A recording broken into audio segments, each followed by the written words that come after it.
We'll call meeting to order. Shelley, can you do roll call, please? Yes, sir, Mr. Mayor. District 1, Councilman Rios. Present. District 2, Councilman Pastor. Present. District 3, Councilman Leatham. Present. District 4, Vice Mayor Stapleton. Here. District 5, Councilwoman Giles. Here. District 6, Councilman Shipley. Here. Mayor Gameros. Here. We have a quorum, Mr. Mayor. Thank you, Shelley. Shelley, can you lead us in the invocation, please? Yes, sir, Mr. Mayor, thank you. Heavenly Father, we just come before you tonight, Lord, and we're thankful for all the blessings that you give to us, Lord. And we just come before you, Lord, humbly, Lord, and ask that you heal our community, Lord. We pray that you heal our nation, Heavenly Father. We pray, God, that you just be with our president as he makes hard decisions, Lord, our mayor, our city manager, Lord. We pray for our first responders, Lord Jesus, our public works department and city hall and dash and the library, Lord. We just pray, God, that you would just heal this community, Lord. We just pray that you would be with decisions made tonight, Lord God. And we just pray, God, all these things in your name. In Jesus' name, amen. Amen. Mike, can you lead us in the pledge, please? Yes, sir. Allegiance to the flag of the United States of America and to the republic for which it stands, one nation, under God, indivisible, with liberty and justice for all.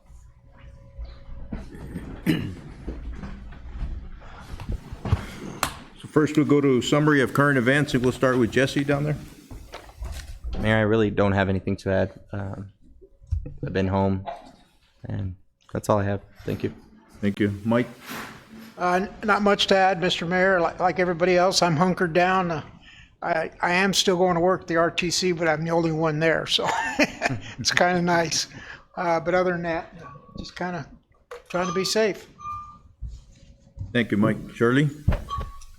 I'd just like to send our thoughts and prayers to the Oropesa family and that terrible tragedy that befell them, and also to all the first responders that had to go there and deal with that situation. Also, thanks to all of our healthcare workers, all the clerks at the gas stations and the grocery stores, and everybody that's out there that's still bearing the brunt of the public's anger. And of course, our own police, fire, public works, and all our employees. Thank you. Thank you, Shirley. Freddie? Thank you, Mayor. I just would like to wish everybody health and safety and continued well-being during this pandemic. Thank you. Mike? I just have a few things, Mayor. First of all, I'd like to do a shout out to those affected by the COVID-19 virus that are with the city. Hopefully a speedy recovery, and hope everything goes okay for those people that did test positive. And then just a reminder for everybody to stay patient with all of this. I see it every day at the restaurant, and there's just been a lot of nice community efforts. Everybody's working together on all of this, so I'd like everybody to continue that support and Again, just patience. I know people are coming to me every day, is tomorrow the day? Is tomorrow the day? Like, no. So be patient. We'll get back to where we were hopefully soon. That's all I have, Mayor. Thank you, Mike. I don't have anything. I'd just like to thank all our employees, all our staff that works for the city as they continue to go out and do their jobs in all the departments. I know it's difficult times and uncertain times, but I really appreciate everything they do. I think we all appreciate everything they're doing to continue the services to our residents. So thank you very much. Paul? Mr. Mayor, members of council, enjoy the train going by. Oh, I'm sorry. I forgot. Fernando, I'm sorry. Oh, Fernando, yes. Sorry. Thank you, Freddie.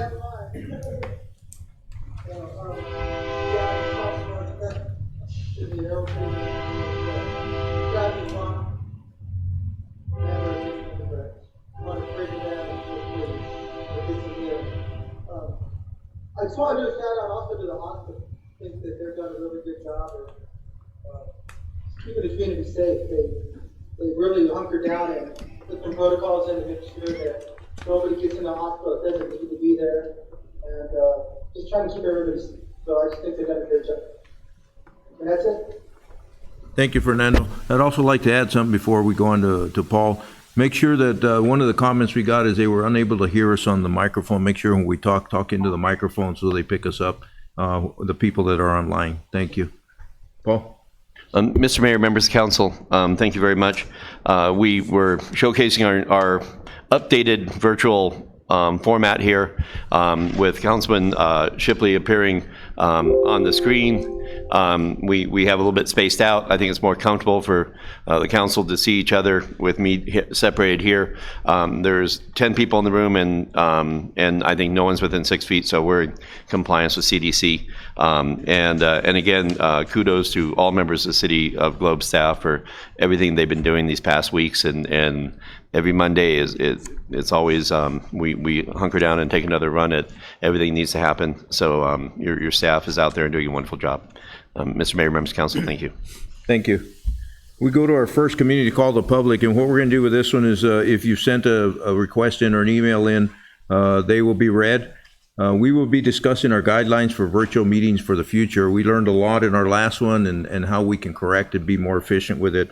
So we will read them. You also have the opportunity when we're speaking to an agenda item to go ahead and email in, so you can go ahead and voice in on that subject when it comes up, okay? So for now, though, if we have some call to the public, we'd like to get those read. Okay, so, and Mr. Mayor, members of the council, this was received by Libby Rooney, and she correctly put her full name on there, and I'm just going to read it verbatim here. Respectful to the City Globe City Council from Libby Rooney. According to Arizona open meeting law, every resident has the right to speak before City Council. Not allowing the concerns of Globe residents to be heard at last week's meeting is unacceptable, and giving the impression that our local government doesn't really want to know what their citizens think, despite their request made by City Council for its citizens to participate. At that meeting, Paul Jepson suggested that the elderly and at-risk people should just stay home while everyone else could return to normal activities. He made that statement without the citizens of Globe being physically present in the meeting, only watching the live stream, unable to correct misinformation or have their emails with comments shared. Because he deemed them irrelevant, which made the open meeting seem more like a platform for promoting one person's opinion than an opportunity for the citizens to voice their concerns. Having been censored last week, I asked to be heard now on the issue of reopening the business in Globe. The question of when to reopen businesses has direct relevance to the question of how to reopen. As long as a large number of the general public are not following government guidelines of social distancing and wearing masks, as in the case in Globe and all of Arizona, it doesn't matter how diligent business owners are. Non-compliance of the general public to the COVID-19 guidelines makes a reopening of the businesses unsafe even when safety guidelines are in place. the time will come when Governor Ducey will want to reopen the economy, and if at that time there is not enough data to suggest a definite and significant decrease in new COVID-19 cases, then I say we do what we can to delay reopening. So Governor Ducey, if you want to know my opinion, health and love over economy. And this is during call to the public, so there's no response. But I do believe the top portion is relevant to the item that we're going to be talking about later on in the agenda. I think it's 6G, and so I think we can bring this back and address these concerns, at least in the top portion, later on in the meeting. And that's the Mayor, Yeah, go ahead. on my computer, there are guests waiting to join, so I'm getting the impression that we have to like turn them off. Am I right, or is that, am I misinterpreting that? I don't know, that's an IT question. I believe that's, yeah, staff members are in the queue waiting for their turn on the agenda. And so they're watching, monitoring the meeting at home on YouTube. And then when they get close to that agenda item, Danny will text them and get them queued up and then let them into the meeting when that time comes. But Okay, I was afraid that we didn't have the public turned on. yeah, no, the designated way for the public to participate in the meeting is emails directly to council@globeaz.gov, and they wouldn't be trying to get in through Teams or Zoom or anything like that. Okay. Okay, Thank you. thank And you. even though we got to the end of our first call to the public, we can catch them up on the second call to the public if we Yes. do get some more emails that want to do call to the public. And I want to thank Libby Rooney for her comments. Thank you very much. So we'll go to special presentation and ceremonial matters. 3A, presentation by Siegel Consulting of the Blue Cross Blue Shield fiscal year 2020-2021 renewal package and cost. Amy Gerardo. Yes, hi, good evening. My name is Rachel Calisi, and I'm a senior consultant with Siegel, and I am filling in for Amy tonight. And hopefully I can share my presentation.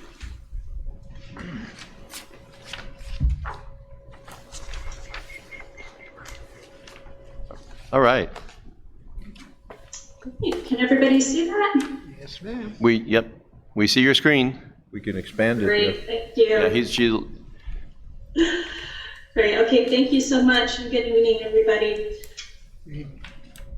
As I said, I'm Rachel Calisi. I'm a senior consultant with Siegel, and we are the benefit consultants for this city, and we have been since approximately 2004.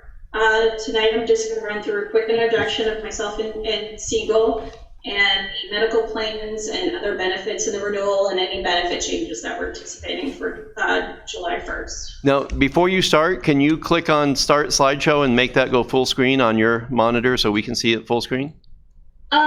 You know, I do. Okay, because we're not seeing the full screen. We're seeing, and it might do, if you have dual monitors, it may have gone to another. You might want to see if you can share the. Go. Danny, can you turn this volume down a little bit? This is very, very loud.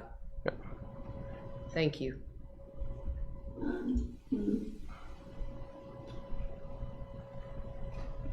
Yeah, I'm just on a laptop. Is that any better? No, what we're seeing is the layout mode, where you have all the options and you got the index on the left with the different slide selectors, and then a smaller version. I mean, if there's a way you can go. Danny, what was your recommendation? There, that's not. There you go. Oh, there you go. Got it. Now, can you see what he has a slide up? Can you see what he has? Let me stop sharing it, maybe. Yeah, if you stop sharing, I think you'll. So if you just say next every time you want to change a slide, he can hit the next button. So we're at agenda now. Gosh, sorry, that is not popping up for me. Let's see, stop sharing. The reasoning being is in PowerPoint, you have presenter mode turned on. There's a checkbox that needs to be turned on.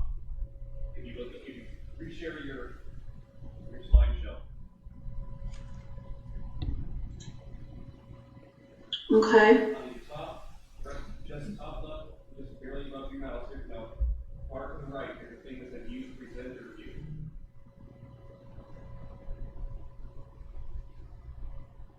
You keep going to the far right of the menu. Oh, far, okay. Yeah. Well, actually, it's in the center of your screen, but where it says use presenter view. Sorry. 2 blocks over from, There Oh, you go. Now, if you start your slideshow, it should show a full screen. okay. Is that it? Nope, that didn't do it. Oh, All that. I'll run the slideshow on our end, you just tell me which slide you need to be on. okay. All right. Thank you. I apologize. Fernando has something to say. Fernando, did you have a comment? I was just saying that she checked it, but it didn't take. Yeah. There's no X in that box. Okay. Okay, we're good. Okay. We're on the slide about Sedal. Okay. All right. So I just went through the agenda. Sorry, introduction, medical plans, and other benefits we'll be discussing tonight. Okay, so about Siegel. So as I said, my name is Rachel. I've been with Siegel for about 15 years. Amy Gerardo, she's been up each year typically to do this presentation with you. She's also a co-consultant of mine. A background on Siegel, we're established in 1939. We're an employee-owned firm for approximately 1,000 employees across the country. In our western region, we have over 120 employees, and we focus health consulting for approximately 70 of us. And we were established here in Arizona in 1963 with heavy focus on public sector. And then just moving on to the next slide, and then just as an example of some of our other public sector clients, City of Buckeye, City of Chandler, Flagstaff, City of Tucson. I also work with Globe Unified School District and Inman Community College District. So we know all the nuances of public sector, which again, stuff goes through. Okay. So jumping into the renewables. So first is the report from Blue Cross Blue Shield. So as you can see, it's outlining the 2 plans we have, the HMO and the PPO plan. The enrollment, so we currently have about 41 in the HMO and 52 in the PPO for a total of 93 employees in the plan. Then you can see the current rates for 19 and 20. And then the original renewal proposed by Blue Cross was 8.91%. With all of your renewals, we analyze the data and we do our own calculation to see if that renewal increase is justified or not. I was able to get an additional % off for a total increase of 7.9 for 1 year. What the plan is experiencing is some large claims. So during the 18-19 year, so July of 18 through June of 19, we had 15 large claims, so 15 people, participants, who had claims of over 20,000, and those claims are in excess of $1 million just from those 15 people. So they accounted for about 84% of the plan spent. This year, I haven't received the third quarter numbers yet, but for the first half, July through December of 19, we had 6 large claimants with over 400,000 in claims, accounting for 66% of the total spend. So that's what's driving the cost of this renewal. Just some perspective and some history. I looked up since 2015, plans experienced approximately a 7.78% increase, which is in line with trend, which runs to be 67% medical trend. Any questions? Now we're going to move to the next slide. Plan design changes. So these are plan design changes that Blue Cross implements across their book of business, and it's either things that they're just doing for their plans in particular, or they're moving to making changes due to federal or state mandates. So the first Plan design change revolves around emergency services, and this is only for the PPO plan. So right now, if you receive emergency services from an out-of-network provider, Blue Cross bases its reimbursement for those services on bill charges. So whenever that provider charges for that service, they're paying that bill. What they're going to move to now is move to a reimbursement strategy where they're either going to reimburse that provider what they would have reimbursed an in-network provider, or what Medicare would have paid for that provider, or a third option is also, doing something in between there. They're implementing this because we're seeing some really high bill charges, and so they're trying to keep those costs down. The next change revolves around gene therapy, travel, and lodging. Again, this is PPO only. So what gene therapy is, it involves replacing a gene that's causing a medical problem. They might turn off that gene that's causing a medical problem or add a gene to help fight that condition. It's very rare, very expensive, and so there's only limited hospitals and facilities around the nation that provide these gene therapies. And there's different ones. There might be one for eyes, one for cancer, different types. So each hospital has a different specialty. So they're going to cover that travel and lodging, but sometimes you might have to stay there for an extended period of time to receive the treatment. The next one is the SM approval. This is both for the HMO and the PPO. So currently the benefit includes cosmetic surgery related to any complications or services from breast implants, and now that exclusion will no longer apply if the procedure is medically necessary to remove them. And then last, preventive services, HMO and PPO. So again, that's just a blanket statement where if things were added to the Affordable Care Act or any federal law or state law, they would just automatically comply with those plan changes that are required. Questions on that page? Okay, moving on, I believe this is the last plan change. Again, this applies to the HMO and PPO. This revolves around nutritional counseling and training. So currently there's benefits surrounding nutritional counseling and training available for that list of diagnosed conditions. They're going to add diabetes to that list of conditions. Also right now, there's 3 nutritional counseling training per member per calendar year. They're going to expand that to 6.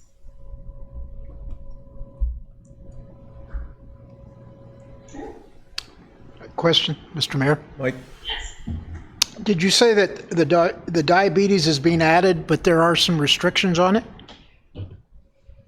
They're actually expanding the number of visits. So right now there's 3 visits allowed, and as of July 1, they'll allow 6 nutritional counseling and training visits. Okay. Thank you, Mr. Mayor. Mayor, I have a question.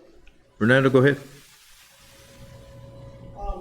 Was it like a spring or so back, you were talking about when you're using an out-of-network provider, that you are going to pay the amount that either Medicare would have paid or you had a contract with them.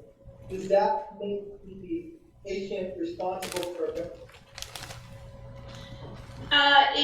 It could, depending on the situation, it could allow for balanced billing. In that case, I do know that there was a state law about surprise billings that passed a little while ago. So if somebody was being charged, I believe it's over $1,000, they could go to the Department of Insurance and have that bill reduced or negotiated down. But yeah, there is a chance for that. Good question. Thank you.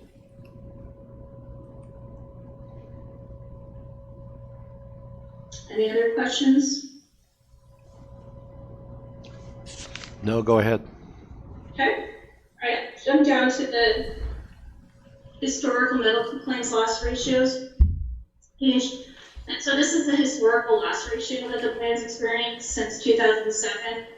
And so you can see it, what I referenced earlier on in the 18-19 year, that loss ratio jumped up to 123.7. So that means that your claims and expenses are 27% greater than the premium received.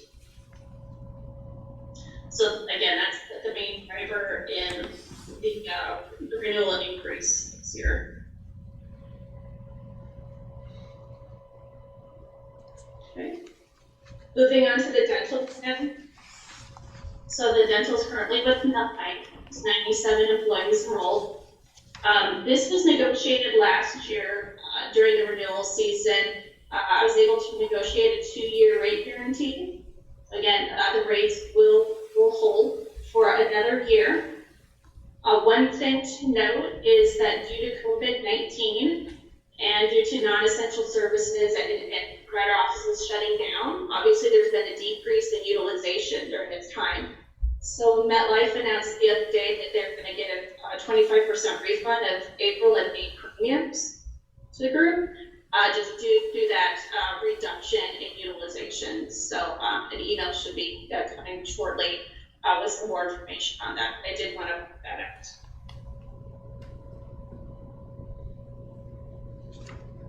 There's no questions. I'll move on to life insurance.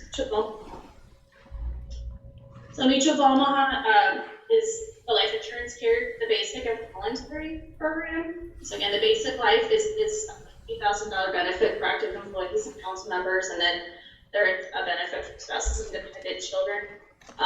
They are getting no increase this year.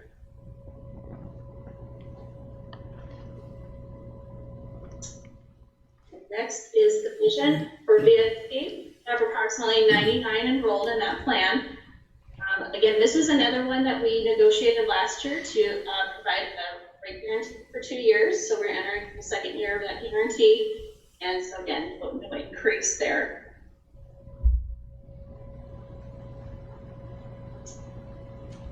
And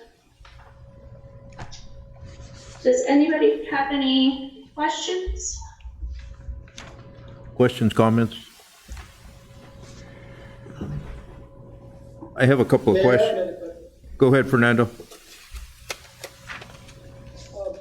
I know that usually if you're more than 50 miles away from your residence or I guess your home base, that there is a provision for like emergency care. So that's one of my questions.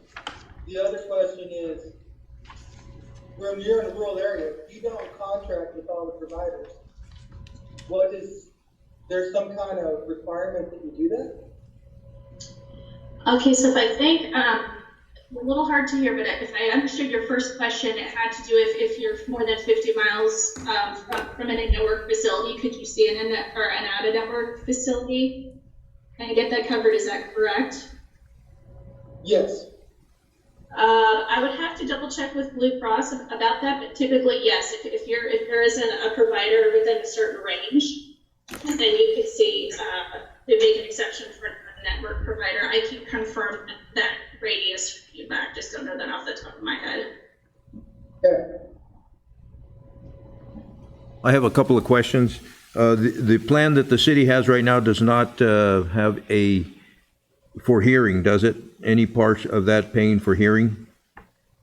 For hearing, I could look up, let's see if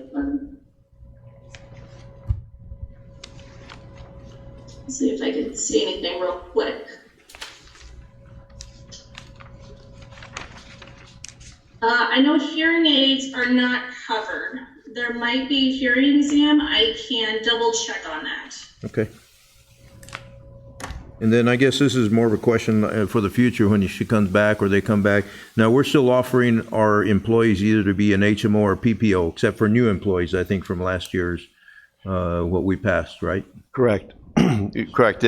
Right now, people, as I recall, we did not block the access to the HMO. They can buy up to that. Last year, we absorbed the cost increase for PPO. We did not absorb the cost increase for HMO. We're going to pass that through.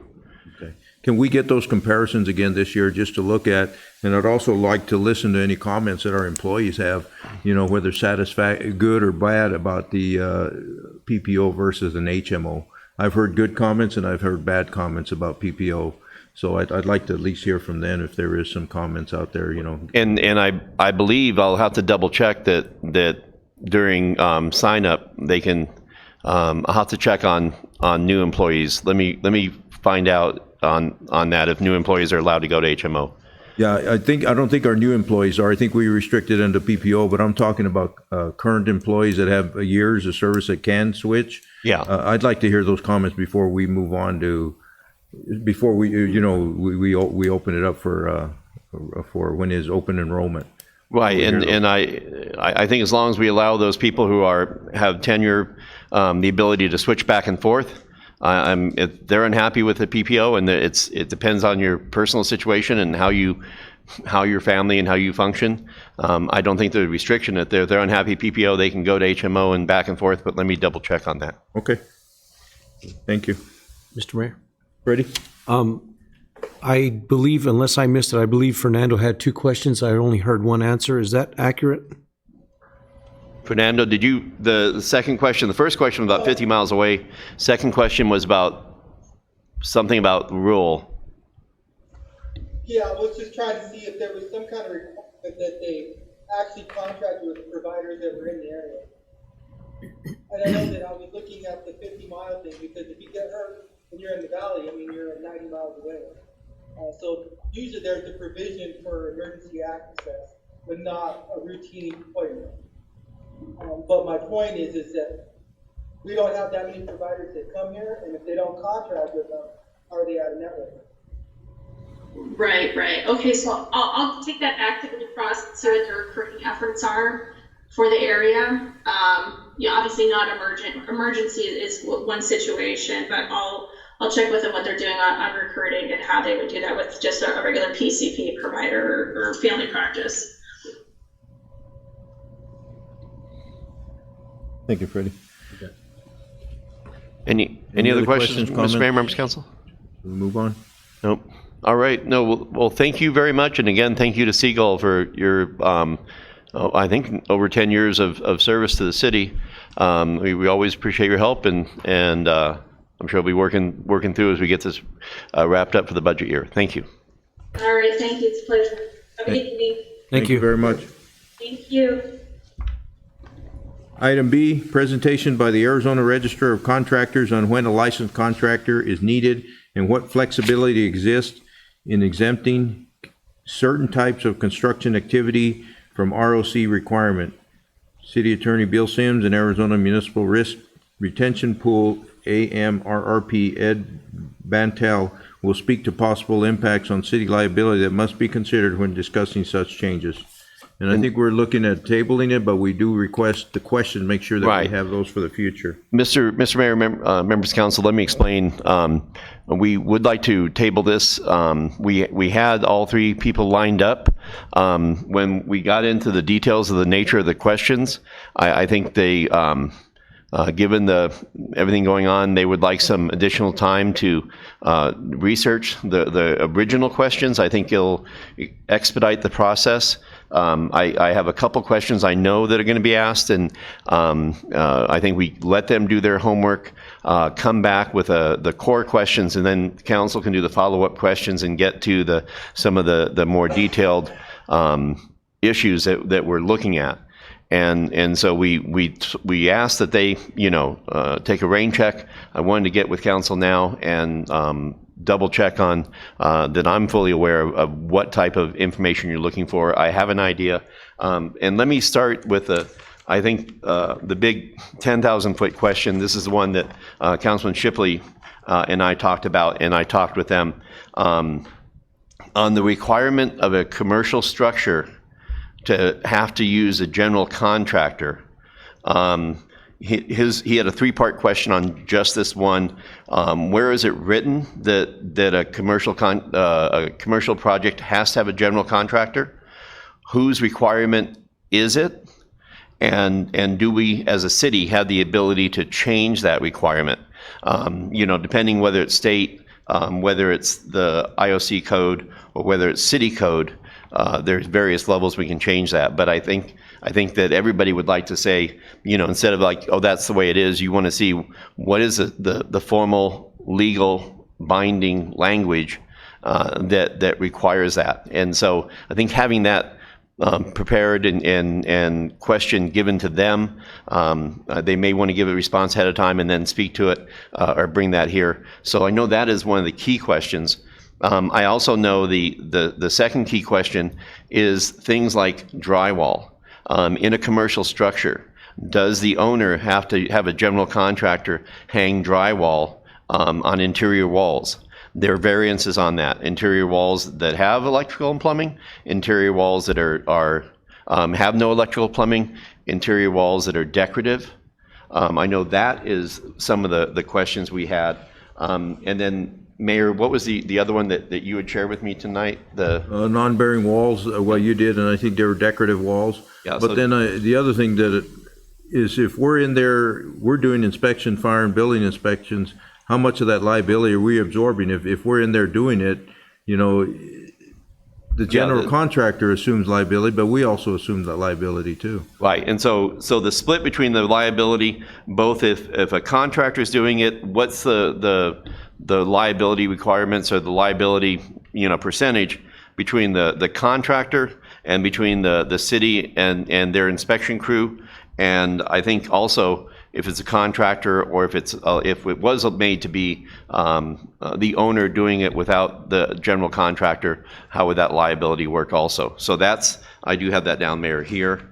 And then I do have the PowerPoint that from 2017, and we're going to address those questions too that we had talked about back then. So cosmetic improvements, drywall replacement, no load-bearing wall without electrical plumbing.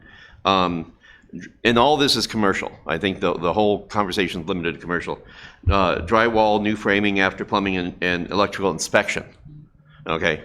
And so those were some of the modifications we had talked about prior to that we intend to address at this meeting. And so while we're here and talking about that, any additional questions that we can add to the list? Charlene? Soffits and drop ceilings were also on that list. We need to, in my opinion, that does not need to be installed by a licensed contractor. Okay. Okay, soffit and drop ceilings. Contractor versus subcontractor. Okay, the relationship? Yeah. And What's okay. the relationship? Because a lot of subcontractors aren't licensed contractors, so is the liability different, or does the contractor take that So liability? general contractor versus subs and whether they're licensed or not. Yeah, relationship as to who's got the liability if he's using.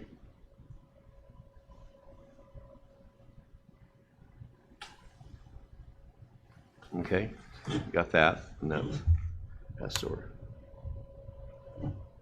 Any other questions that we want to add to, so they come back with a detailed response, I guess is what we're after. Yeah, well, I think this gets to the idea of what do we have the power to make exempt from requirements, and there are. I mean, right now we have, if you're doing a fence that's under 6 foot, there are certain things.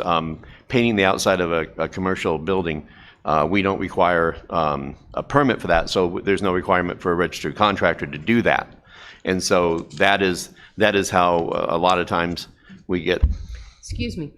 Tell me that again. Did you say there's no requirement on a commercial building if you're painting the outside to get a permit? That doesn't sound right, does it? No, that's not. No, I may have misspoken on that.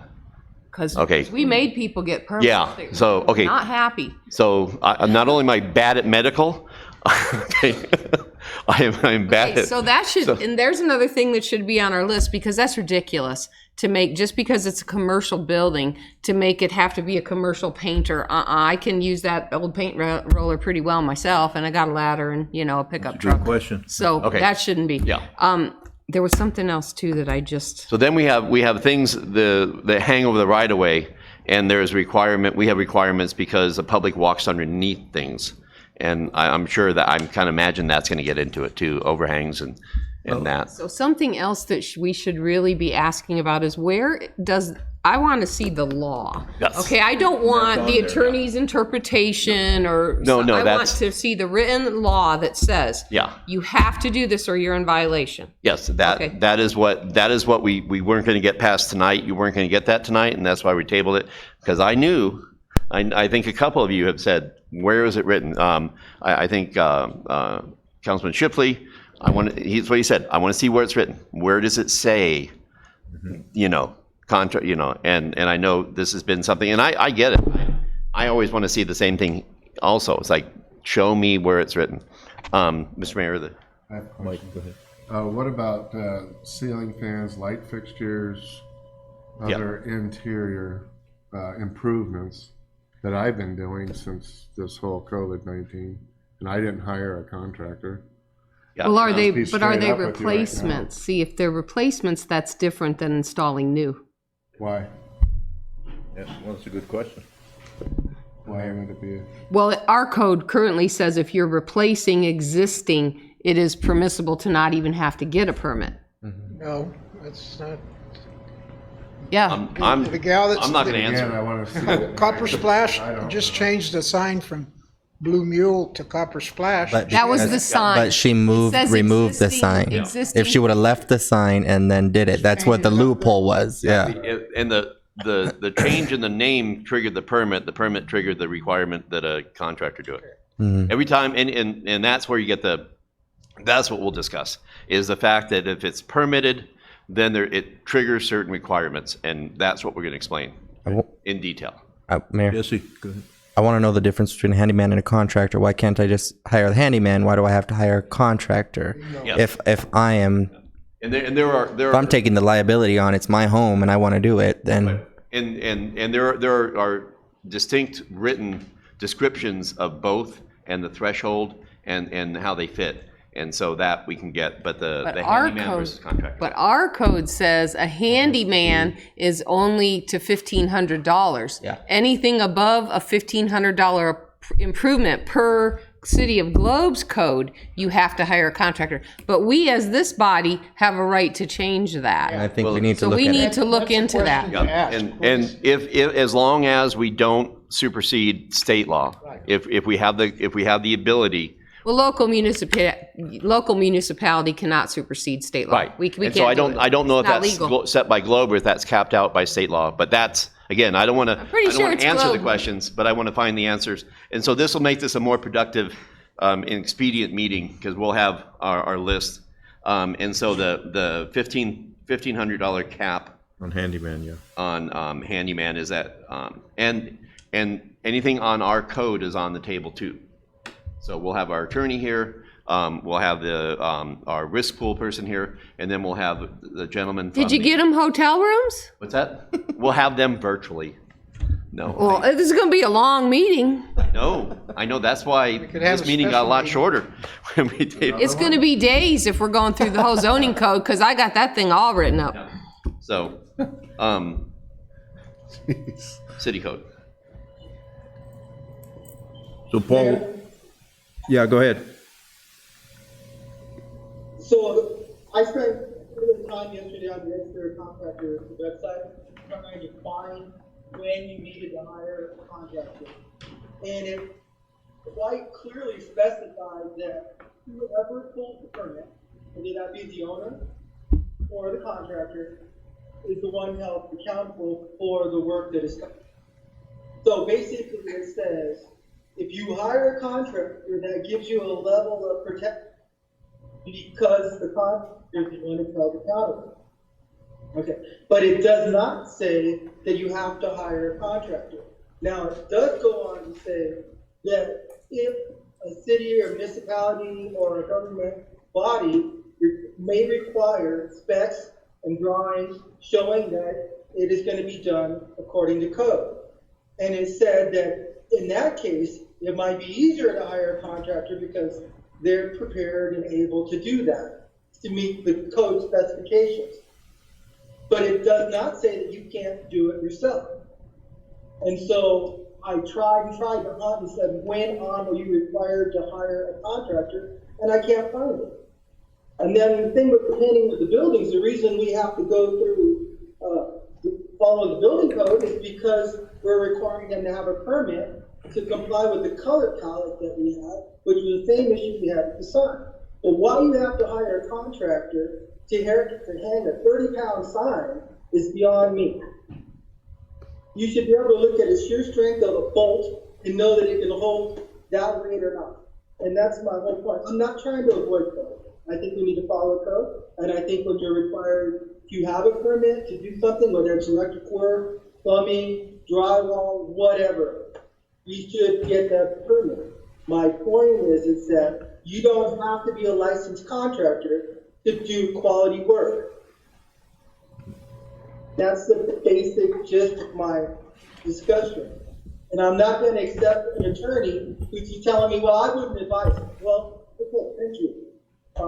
And I can tell you what the Rose Pool guy is going to say about the insurance underwriting. I mean, so really, yeah, no risk is the best way for them. But the reality is that we have an old downtown and we need people to invest. And I don't want to make it so cumbersome or so expensive that someone with skills and talent can't do it. And so that's what I'm really pushing for. Not to avoid code, not to avoid permitting, but to allow someone who can do it to do it. I agree. Yes. And Councilman Shipley, thank you. We had a good conversation. Appreciate you sharing that with the group. And then along with that, with the handyman, what he's talking about also, where do we, and again, bringing it back to our building inspector, where do we share that responsibility? You know, if Mike puts up a light and he's doing it to code, our inspector should go in there and just assure and sign it off, make sure it is up to code. I mean, it's pretty simple. A building inspector should be able to inspect plumbing, electrical, and construction if we have that in place. Yeah, and building inspector, anything that we have to give a permit for, we need to inspect. If it doesn't require a permit, we don't have the right to inspect it. Wasn't that currently happening? I'm sorry, Mayor. Isn't that currently happening? I mean, if I'm buying a permit from the city, I'm assuming that there's going to be a building inspector that's going to come and make sure that that permit was done to code. Correct. Is that currently happening? Well, and now you're getting into oversight issues, and yes. Okay. I'll make a blanket statement that yes, when somebody requests a permit, they pull a permit, and then they need an inspection to complete the permit, and so yes, that is happening. And we do it in a timely Matt. We are good about timely fashion. We're because I've heard people say, you know, it hung there for, I think we had somebody in here not long ago said he had his permit hang and it never got signed off on. Mm-hmm. Right. And so and now this is not a question for the registered contractors, but the implementation of how we what the permit requirements is one question.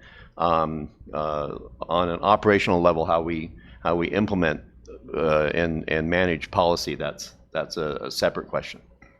Well, isn't this policy going to be all entailing? It's going to entail all of that? No, we're right now we're talking about changing city code in order to facilitate possibly loosening the barriers of commercial construction to the city. If you want to,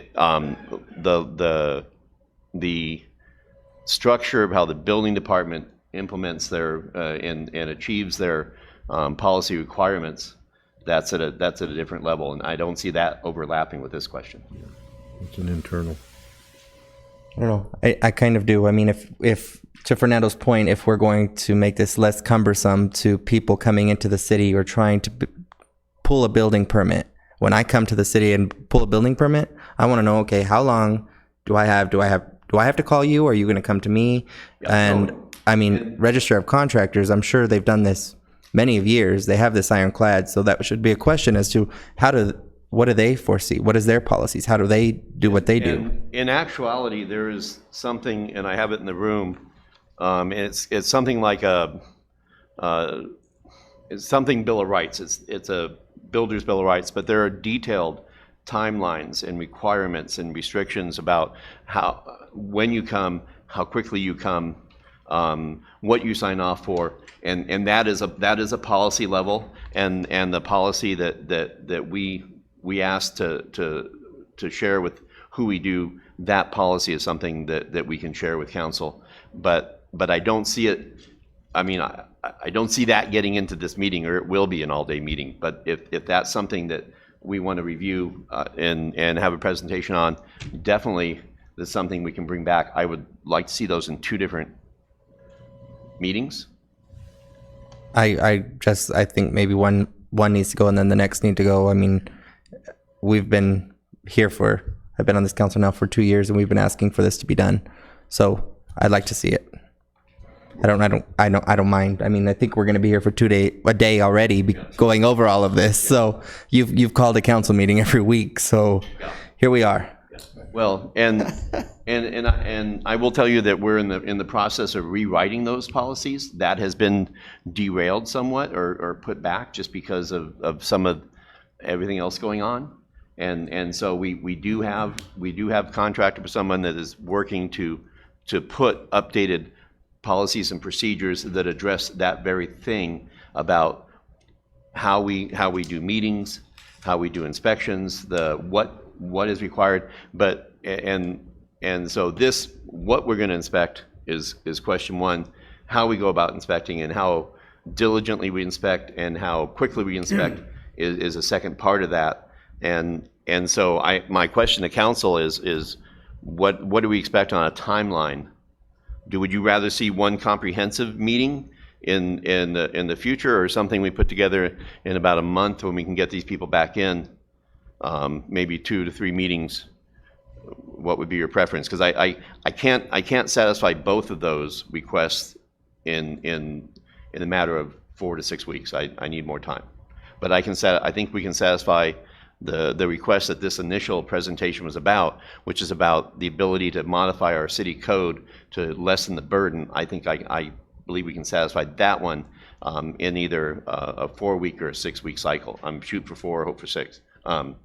So I think we can get that together. Maybe not next meeting cycle. What would that be? Mayor? Yes, go That ahead. would be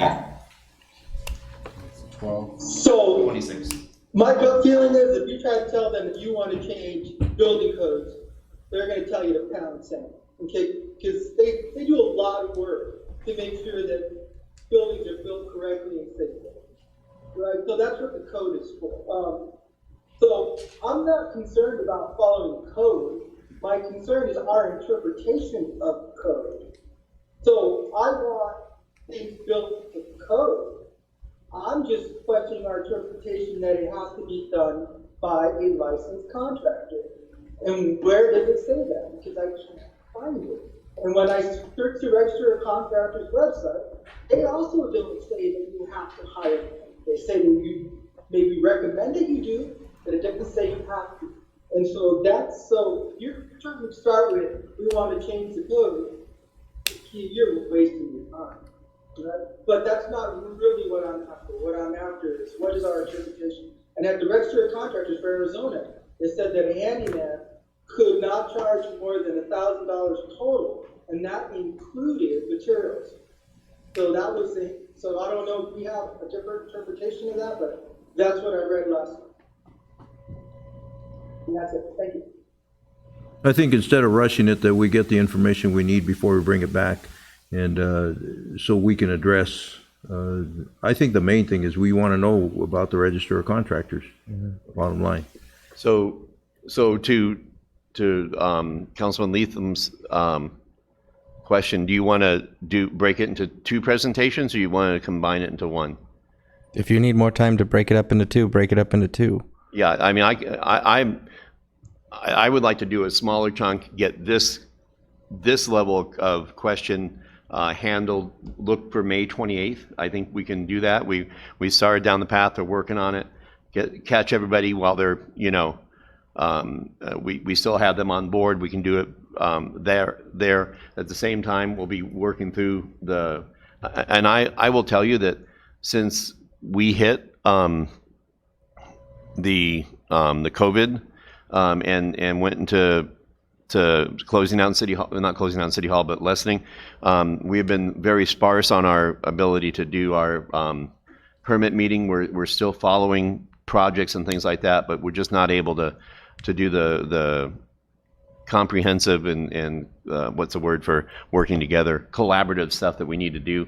But this question, the question that Councilman Shipley's asking about what can be allowed by code, that one we can get taken care of, I think, by the 28th.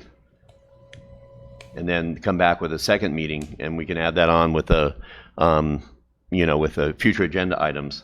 Put both of those on future agenda item lists. One for the 28th and one for ASAP. Okay, we good with that? Okay. Okay. And I think we should do something like that. Split it up. Excuse me? Did you have a question? No. Okay, okay, Mr. Mayor, members of council, thank you. thank you. Next, we have presentation of council outlining our budgeting philosophy and possible timeline for adoption of fiscal year 2020-2021 budget. Jeannie. Hey, Jeannie. Hi, you see? Yeah, in San Francisco, huh? Yeah, looks like you've been traveling. Vacation. Yeah. There we go. Yeah. You know, Working from Janis home, Joplin you was see. from San Francisco. No, I did a bridge this time. Good evening, Mayor. Actually, she's from and Texas, council but- members. Go So ahead, Jean. tonight, we just wanted to give a brief outline of what our budget philosophy and possible timeline is going to be for the fiscal year 2020 budget. These are strange times for us, and so we're developing ways to address the probable reduction to revenue due to COVID-19. While we historically operate on a very tight budget, changes are going to need to be incorporated into the way we go into the new fiscal year. The plan at this time is to limit the budget to what it will take for the city to continue to be operational in anticipation of the reduced revenues that will be coming in. While we budget for the minimum expense that it will take to keep operations going, we will also include 2 new line items in this year's budget to allow for the possibility of increased revenues. We will create a line item on both the revenue side and the expense side, and we're going to call them COVID-19 reserve, so that we can put the money in there, and when the revenues do increase, which they will at some point come back to where they should be, and everybody's predicting that'll be like a mini windfall because we'll have been doing without it for so long, then that will allow the city to have additional funds inserted into the final budget for when the time comes that the revenue streams do recover.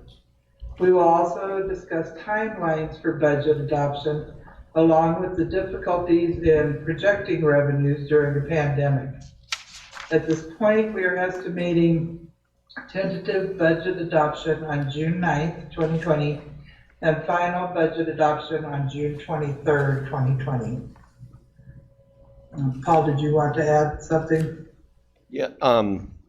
Yes, I did. The in this budget cycle is very difficult.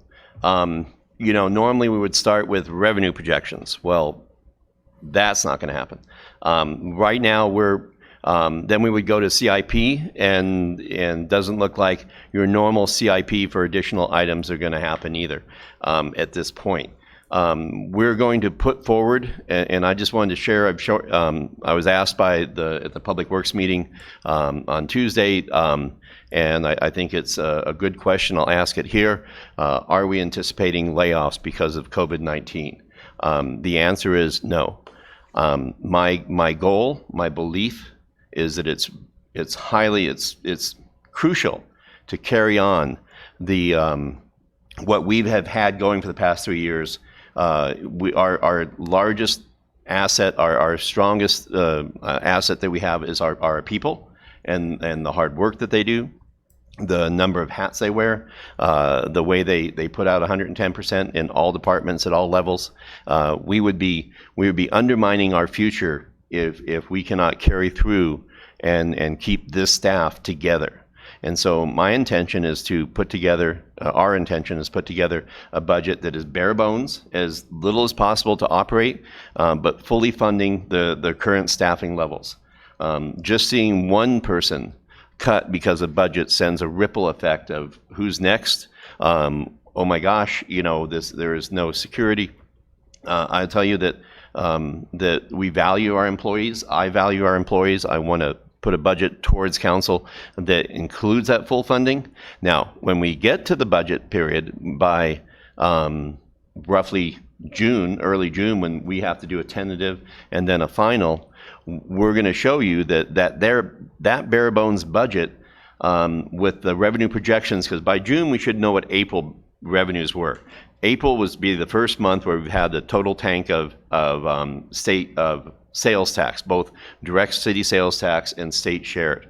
And we'll have to look at that and see how far apart we are. And so if we don't have the revenues to float what that bare bones budget, then we have to take an educated guess as to what the future holds in a 3, 6, 9, or 3, 6, 12-month picture. And then decide, run those scenarios with whatever we need to cover to keep fully staffed, and then at that point decide, by then we'll know, is the economy opened up, yes or no? Hopefully yes. Again, you step on grass, you lift off your foot, it takes a while for that grass to come back. Has the economic activity stepped up? And do we see an uptrend in our revenues? And then we'll have to make the assessment, and it's going to come right before we pass this. How much revenue are we losing? How soon will it come back?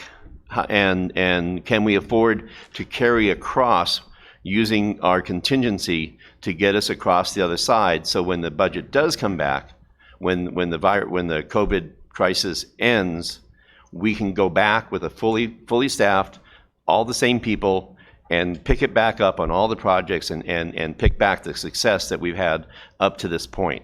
I think in order to make that transition, I believe this council supports staff. This council believes in people, a very people-centric city. And I think that when you look at it, you'll sharpen your pencils and have to make that tough decision on whether we can afford to do that or not. And that'll be your decision. But I'm going to put together the mechanism. I believe that we can afford to do it. I think we can make it work, but we'll have to look at the revenues, how much dip we took, when the revenues are coming back, and then how long will it take to get fully back, and then we'll have to put all those pieces in and put on our projection hat and go with what we think will work. If the performance doesn't match what we planned, we may have to make adjustments, but the bottom line, I believe that we intend to bring forward a bare bones budget, fully funding all staff positions, and then see what we find out in June about revenues and the economic forecast. Comments or questions on that? So Paul, the COVID-19 reserve that Jeannie referred to, that's money that may not be spent, but if we recover quicker, then we can look at project. Is that what that's going to be? Yes, and so here would be the best problem. We all of a sudden, this is what we don't want to do. We don't want to do such a bare bones budget, pass that budget, and then August 1, everything's back to normal, and we haven't budgeted to accept additional revenues.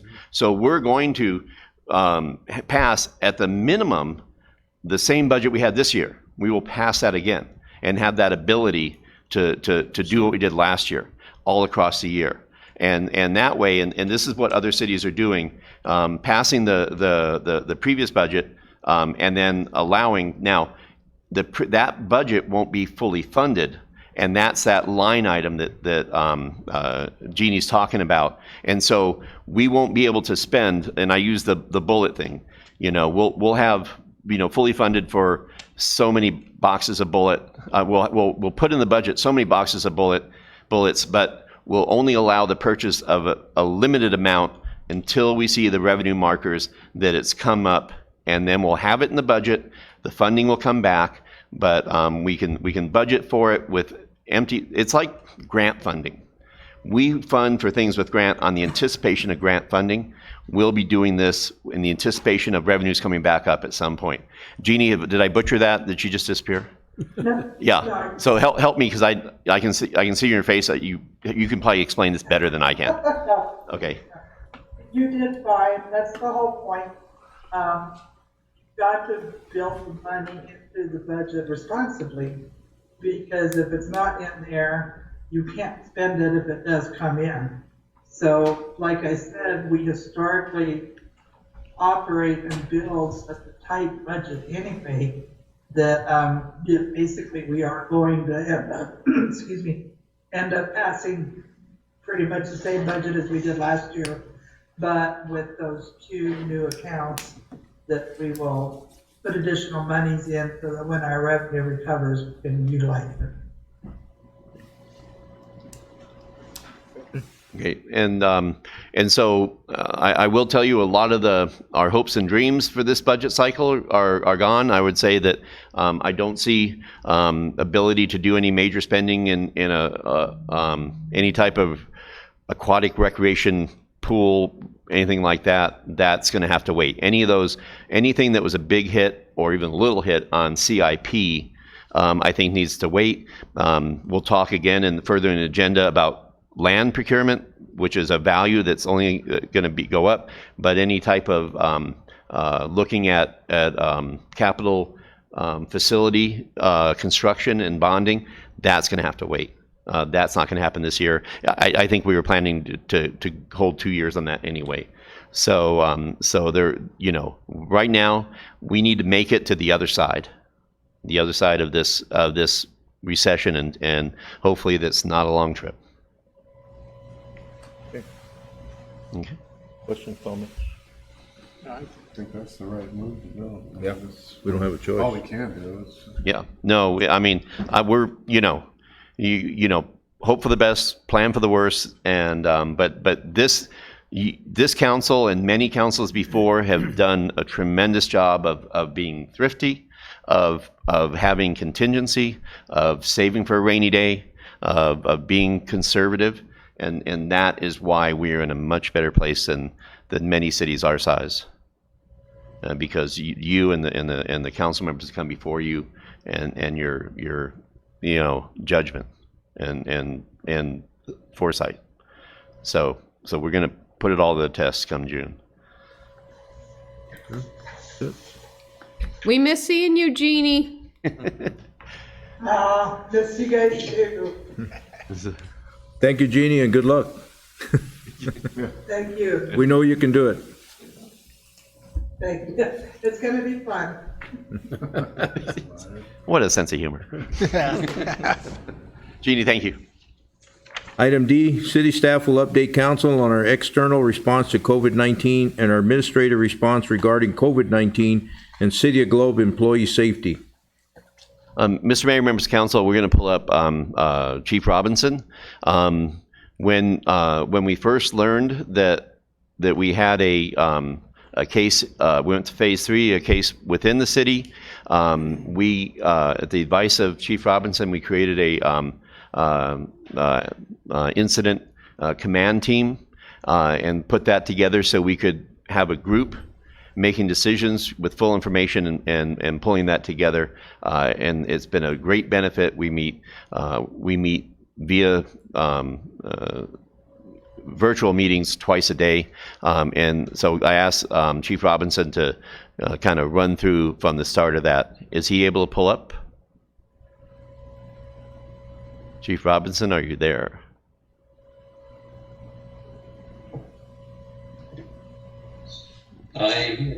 There he is. All right. I was a little worried. Dale was ready to step in for you. So. Yeah.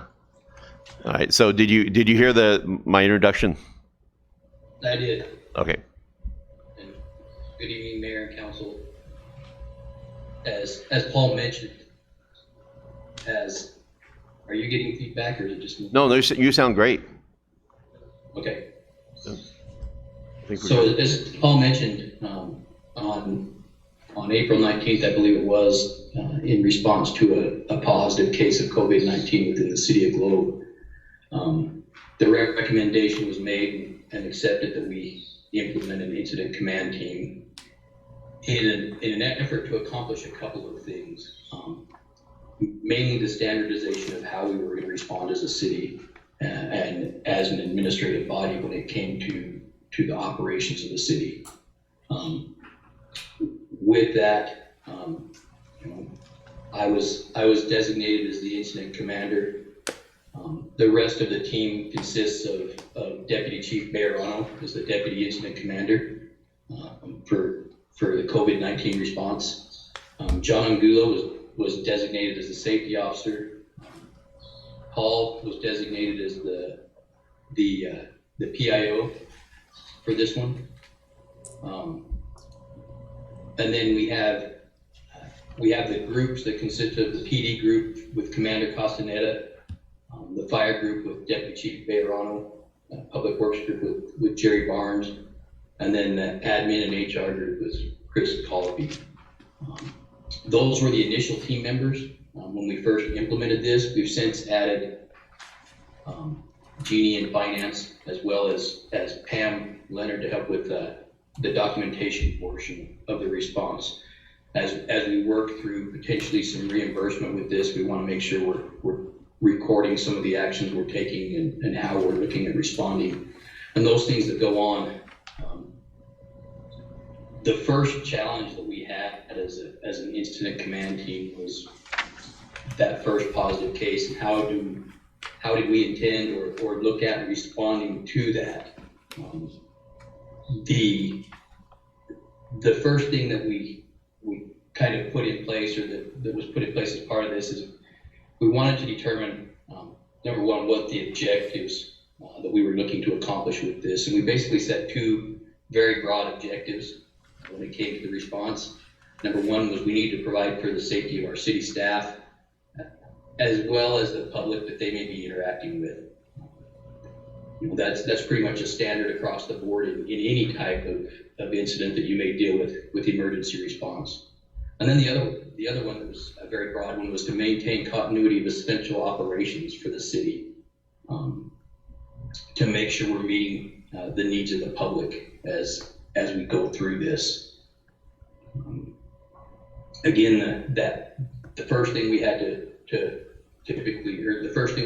to respond to was that first positive case, and the fact that it occurred in the Public Works Department required us, or we felt we needed to take some actions to get a better handle on where we were at with that.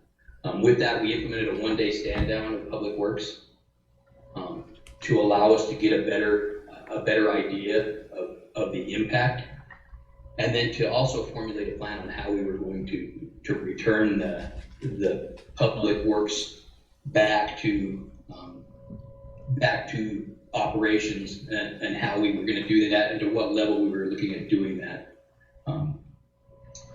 What we ended up with as a result was we implemented a 2-day phase-in of Public Works personnel to allow us the opportunity to meet and to implement some guidance for those employees that were returning to work.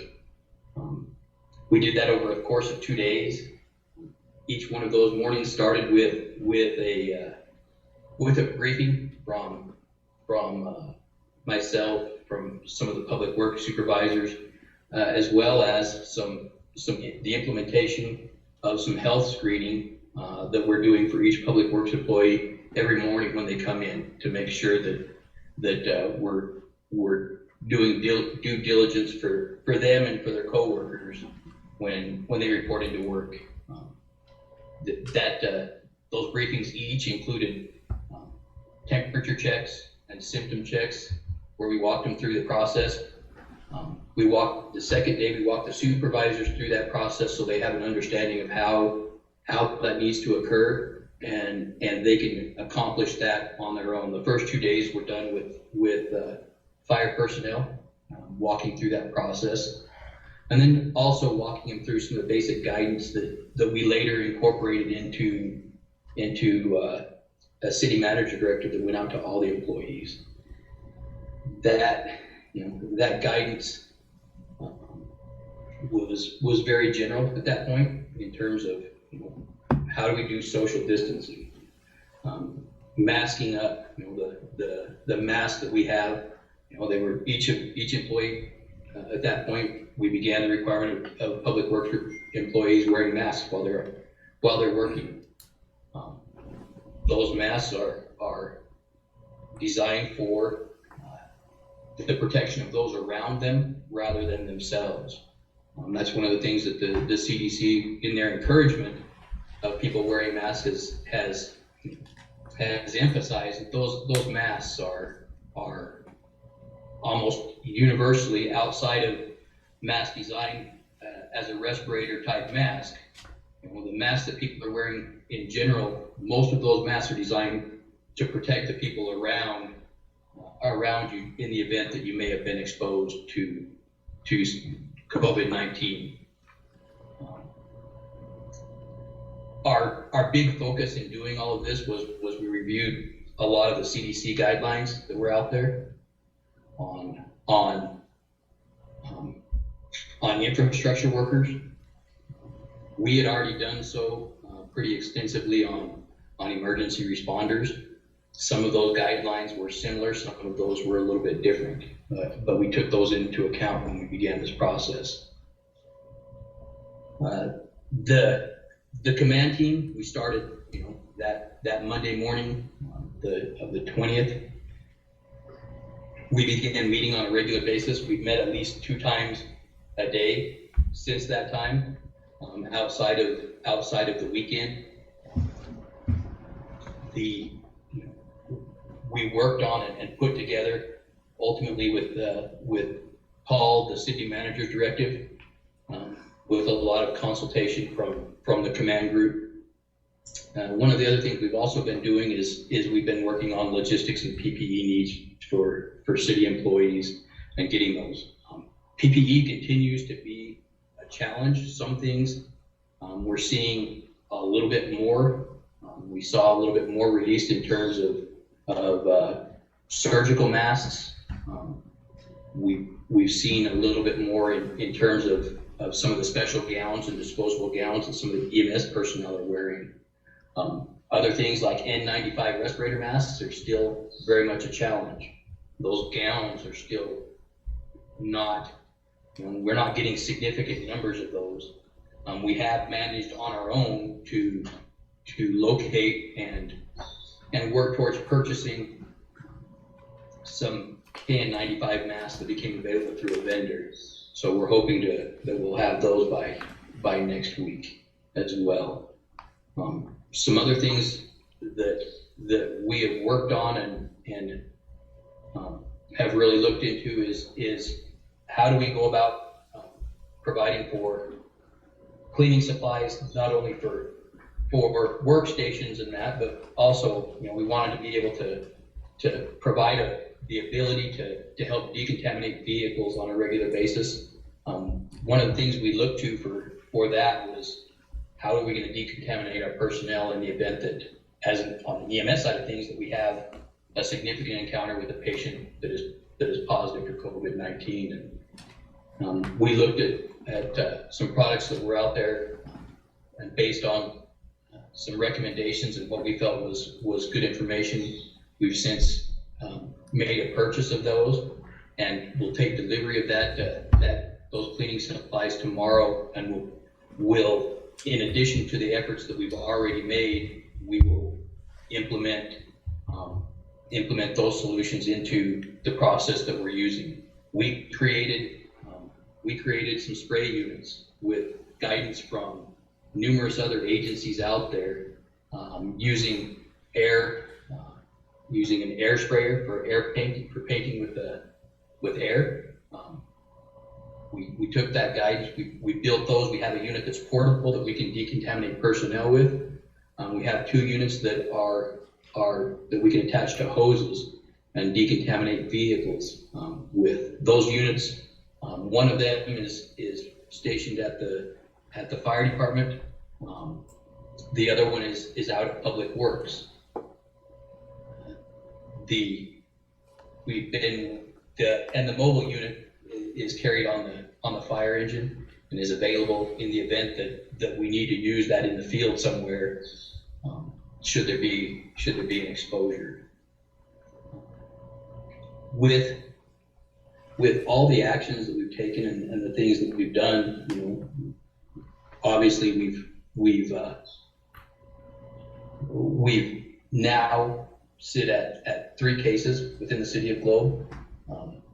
That's as a result, there's been some additional questions that have come up. Yesterday, we held an additional briefing at Public Works for Public Works employees to kind of walk them through the process that the county health department uses in the event that they do have a positive case. How do they go back and what actions do they take to trace back to determine what other actions, if any, may need to be taken with affected personnel. You know, we worked through some questions that were there, and we also determined that, you know, we would like the support of the county health department to answer any additional questions or to respond to some of those questions that maybe we weren't as clear as we would have liked to have been on. We held that meeting this morning. That meeting was available both virtually as well as in council chambers. And you know, we had trying to remember exactly how many we had, but we did have some good questions, some good input from the county health department. They were very thorough in how they went through the process, I believe, you know, and I believe, you know, for the most part, we've arrived at answers to those questions that came up, at least to some level of satisfaction. You know, we had a lot of questions ourselves, you know, related to, you know, how this impacts us as emergency responders. The PD is emergency responders. Any staff within the city. There's been some other actions taken relative to City Hall, and I'll probably let Paul, unless he wants me to dive into those a little bit, in how we handle business at City Hall. Go ahead and. Some of those were taken prior to this commands team. Some of those were taken following in consultation with the members of the command team and looking for a solution to how we do this. You know, again, the whole goal that we had in mind was to standardize the decision-making process and to help create guidance that we can then apply throughout the city, with understanding that we do have a partner in this that we have to work closely with and remain in consultation with, and that's the county health department. Because, you know, there are times when, as they go through their investigation, they may come back and say, hey, you know, our recommendation is that we do this. And in each of those cases, my belief is that comply with those, and we will continue to do so. The need to have everybody work together is critical on this. You know, there's actions that we can take, you know, as simple as maintain that social distance. When you're in a workspace, don't share items. Don't pass pens back and forth. You know, don't, you know, disinfect your workspaces. Try not to, you know, if you're ill, you know, if you're a city employee and ill, you know, we ask that you not report to work. Contact your supervisor, and in turn work through the HR process And where, where the opportunity exists, testing is becoming more available. Where the opportunity exists, testing may be more readily available than it has been in the past to help rule out COVID-19 exposure. The things we've done, I have a habit of, I like to touch my face. My nose itches on a regular basis. Trying to break those simple habits that we have of doing that. Hand washing is huge. Good hygiene, making sure we're doing that. Washing hands regularly, washing for at least 20 minutes, and use good hot water. Those type of things, taking some extra diligence. That's one of the things that really the health department emphasized with this morning is those simple actions go a long way towards reducing the spread of COVID-19, and the actions that we've taken to date, I believe, will have an effect in helping limit what happens. At this point, I don't really have anything else to add, but if there are any questions, I'm here. I can answer any questions you may have. If I can't answer it, because it's out of my expertise, I will find a way to answer it and get an answer back. And Gary, let me, Council, I want to add a little bit. If you have a question specifically for Gary right now, we can do that, or you can hang on and we can ask them together. But do you have any right now for Gary? We're getting a lot of feedback right now. Yeah. So what does Gary need to do? Okay, let me, while we get the technical straightened out, let me, in this staff report, or I'm sorry, 3D, is the administrative directives and guidelines on COVID-19 phase 3. It's about a 5-page document. It lays out both directives and guidelines. The very last page, that every employee needs to read it, sign it, and return this to HR. There's a lot in there. I don't want to go over it, but I wanted to make sure I shared it with you. It isn't it's a internal document, but it's a public document. In there, I referenced, I think on 9 has the command group, 8 has phase 3 implementation checklist.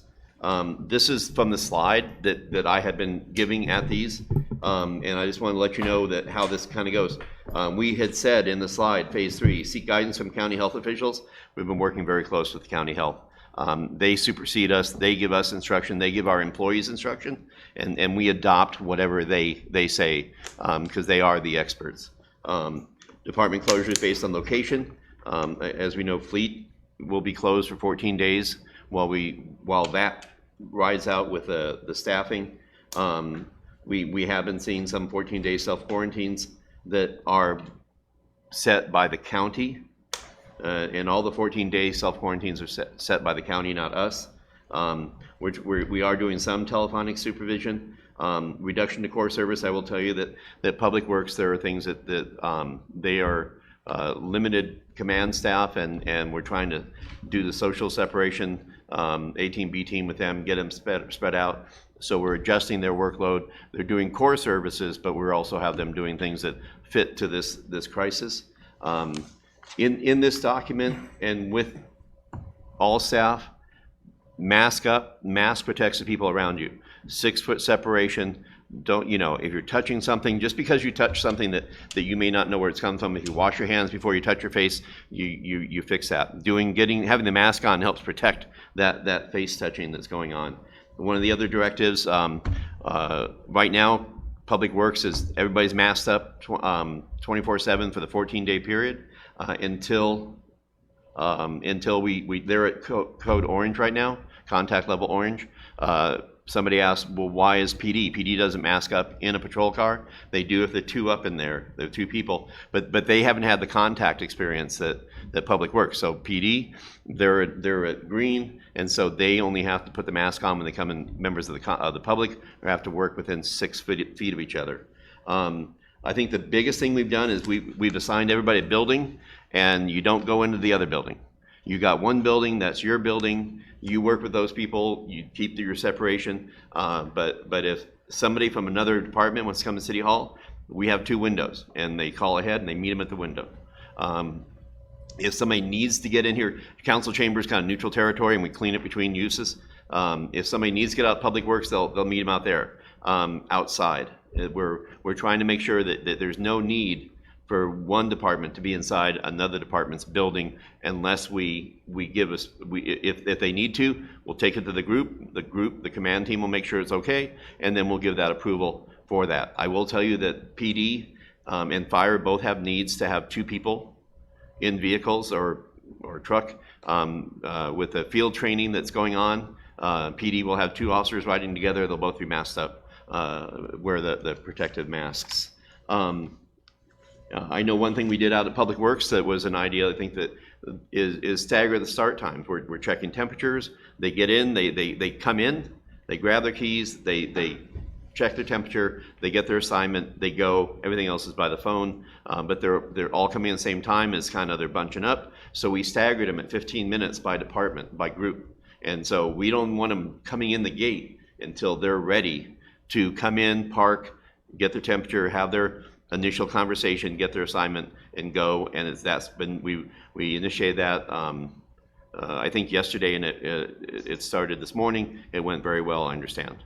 So there are things like that we're learning as we go through. I just have a question relevant to what you're speaking about. So is the fire department doing the temperature testing? The fire department taking at Public Works? Not right now. The fire department trained the managers. Right now we have one manager the whole morning doing the testing of the temperatures. Gary, do you want to talk about you trained managers out at Public Works to do temperatures? Yeah, so when we implemented this, we went through 2 days. Second day with the supervisors, we wanted to get them up to speed. We provided them equipment. The equipment is a simple, no contact thermometer.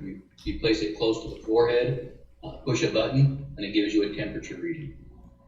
If that patient presents with a fever of anything over 100, if there's a question, we've asked them. My number is readily available. We can respond. We can double check things if need be. The other thing we did is we provided a list of, it's the list that the CDC put out regarding symptoms, and we provided that list to them, and we told them each morning, walk through this list. Are you having any of these symptoms? Are you having the fever? Are you having chills, muscle aches, those things? All the time. Employees that are presenting with symptoms, we ask them to return home and follow up with their primary care physician. If there are any questions, my number is readily available, and I'm available at any point to answer those regarding any of that training that is done. And Gary, let me interject. I will tell you that when we do send somebody home, city staff is having a phone conversation daily, pretty much with anybody who's out. But one of the first things we go through in the morning is who came in, who was sent home, who's still out. Twice a day we're covering and monitoring. It's not just go home and we'll see you whenever. But that is an extensive part of this, is making sure that if they are sent home, they know what to do, that we're aware of their status, and do what we can to get them back or get them to what they need to have happen, and that is through their primary care physician and things like that. So we do send them home, but we do maintain literally a phone call a day to pretty much everybody that we're concerned about. There may be everybody that we're aware of that's been sent home because of this screening, we're keeping track of, and I put a note out to everybody that no one comes back to work, even if they're at a site and they it's something that we don't think is related to this. They need to have a conversation with HR before they come back, so we can make sure that they're reassured. Our problem, not a problem, but we have dedicated workers who don't like staying home. They feel like they're letting their teammates down, their coworkers down. They have a responsibility, and they don't want to have to do that. And we need to express, we care about you. We're worried about you. For you and for your workmates, we need to take this time, and the project can wait. The job can wait. We got you covered. Get healthy. Make sure you're okay. Questions, Mike? I have a couple of questions, Mr. Mayor. When we send an employee home because they might have something, does the county health department step in at some point? Not at that level. When we send somebody home, the county, Gary, do you want to talk about when the county comes in? When the point where the county comes in is when they receive notification that a positive test has occurred. That's the point when the county public health department takes over jurisdiction in terms of they have the responsibility for all of the tracing and investigation that goes on as a result of a positive case. So they receive notification, they begin, as soon as they have that, one of their investigators will contact that individual. They'll work through the questionnaire that they have regarding contacts and stuff. From there, they make the determination of who those direct contacts that individual may have, who are the direct contacts that individual may have had. And then they begin to contact those individuals and work through a process with them as well. And at that point, depending on what they determine, they will not only monitor the person that tested positive, they'll also on a daily basis monitor those who have been determined to be direct contacts and who have been asked to self-quarantine for a period of time, as to determine, if they become symptomatic. If they don't become symptomatic after a period of time, then they look at releasing them from that quarantine order. They're directed. One other question, Mayor? Go ahead, Mike. Paul, what about the shop that the four fleet guys worked in? Has that been sanitized, or do we spray it, or? No, I know we sprayed to get a vehicle out of there. Gary, have we gone in there and have you done your magic with that yet? To the fleet? I don't think we've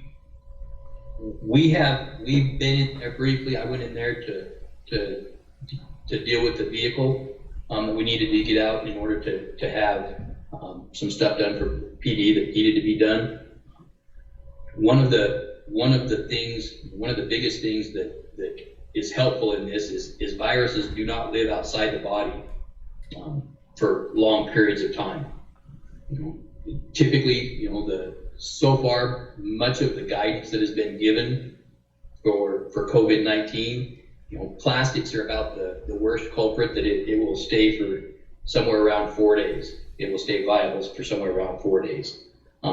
We've now had, outside of that brief entrance into the shop after, I believe, 7 days, the shop has still remained closed.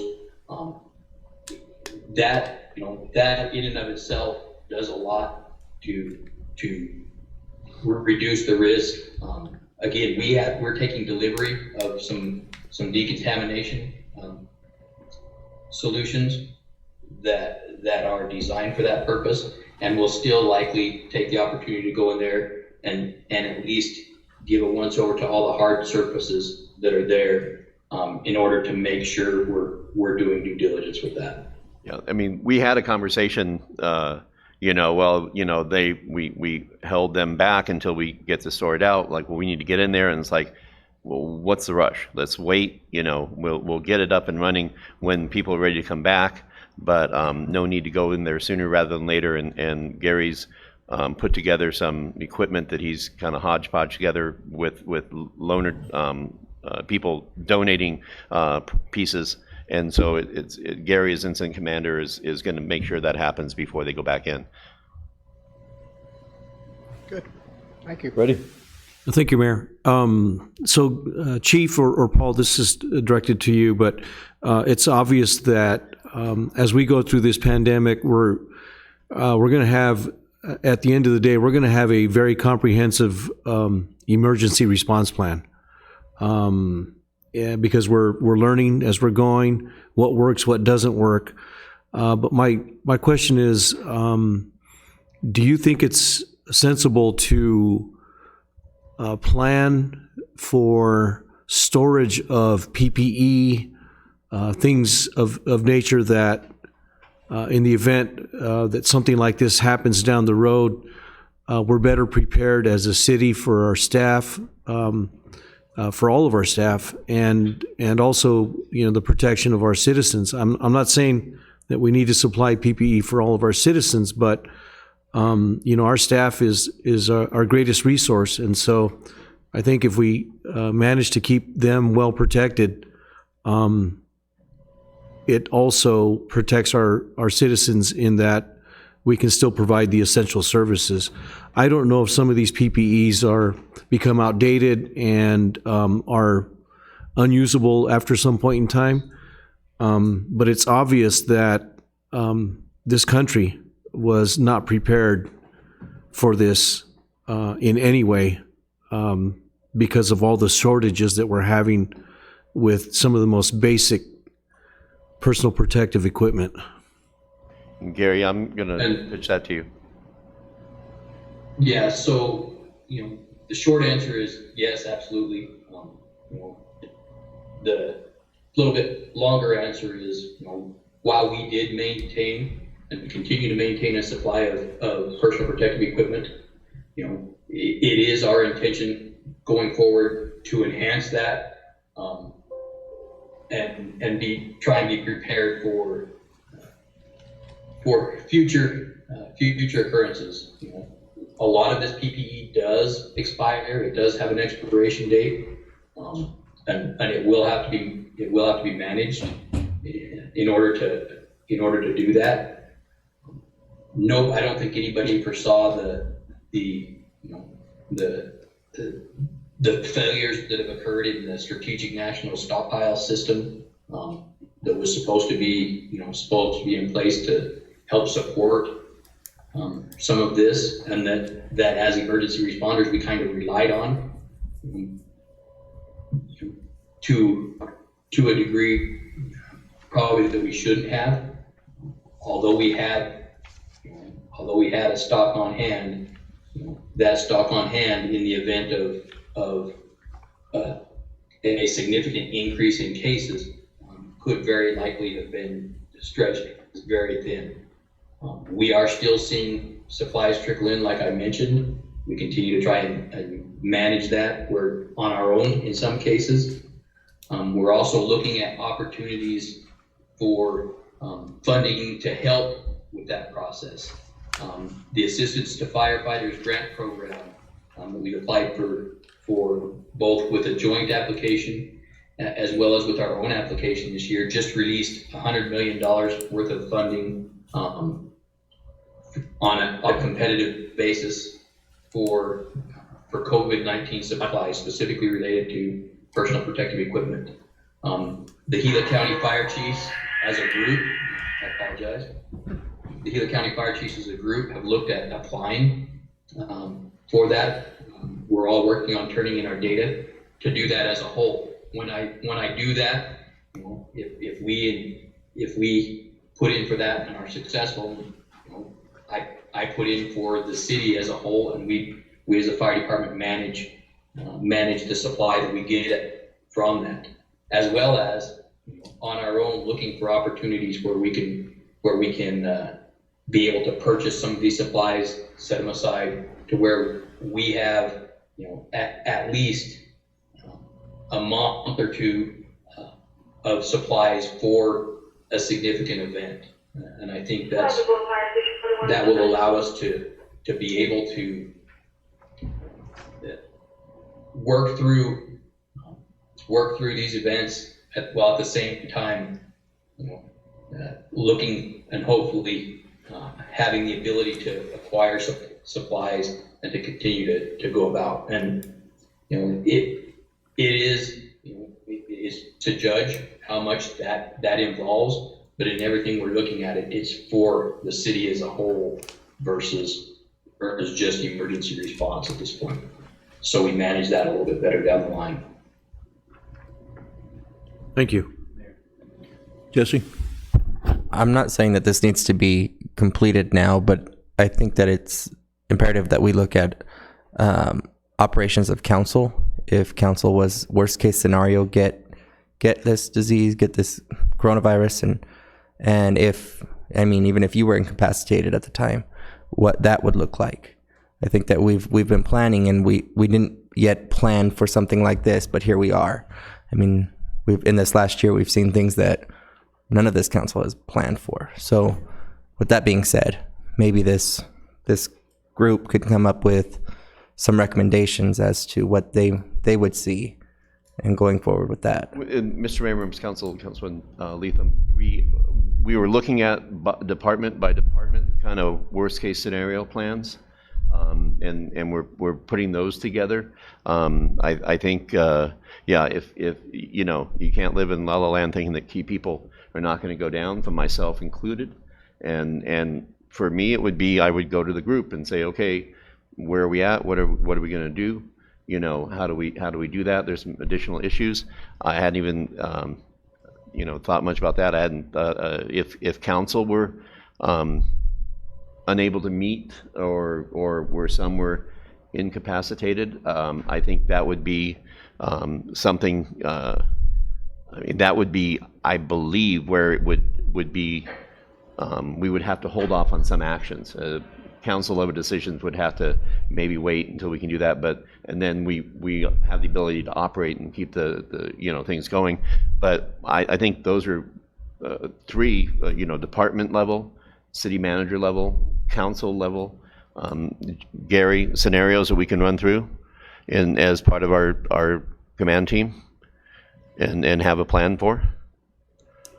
As part of, in relationship to council, you know, we can definitely have that discussion. You know, a lot of that's, I think, would have to involve, you know, attorneys, some input from the legal counsel as to, you know, how could, you know, in the event that something happened, you know, what legal requirements are there that we can then work to formulate a plan from.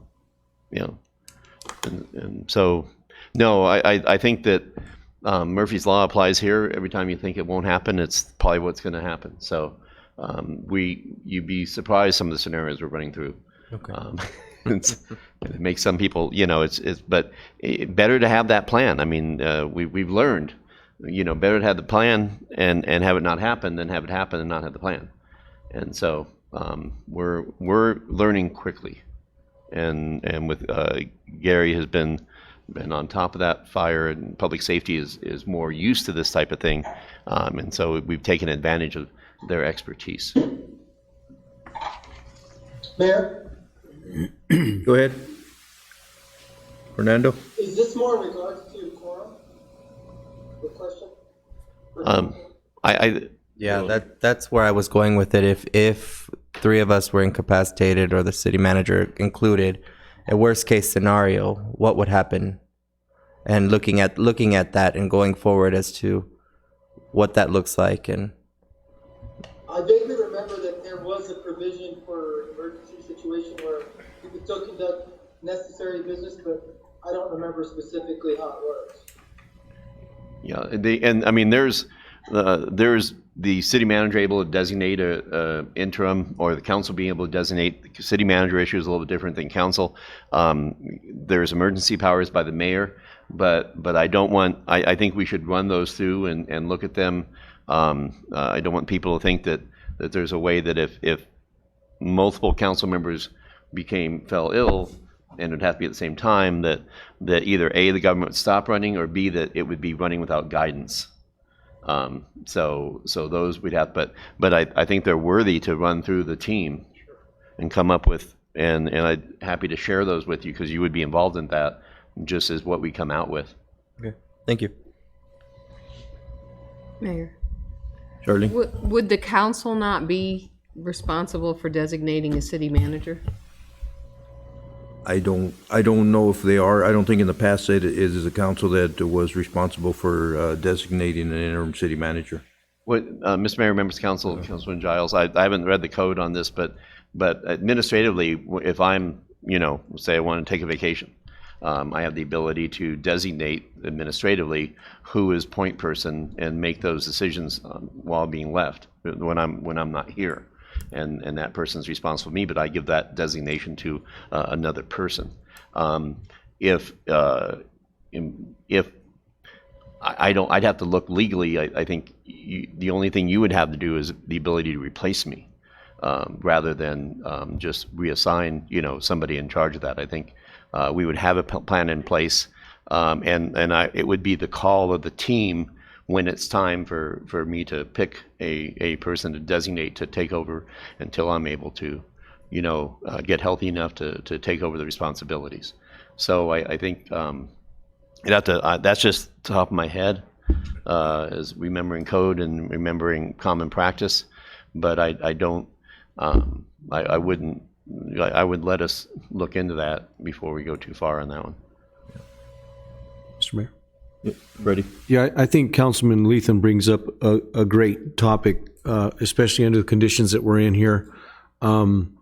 This should be part of an emergency response plan for the city, not just for us, but for future councils and managers and mayors, so that at least we have a guideline on where to start the process. I know times change things, but at least we have a starting point and we have some guidelines to help the leaders work through these kinds of situations.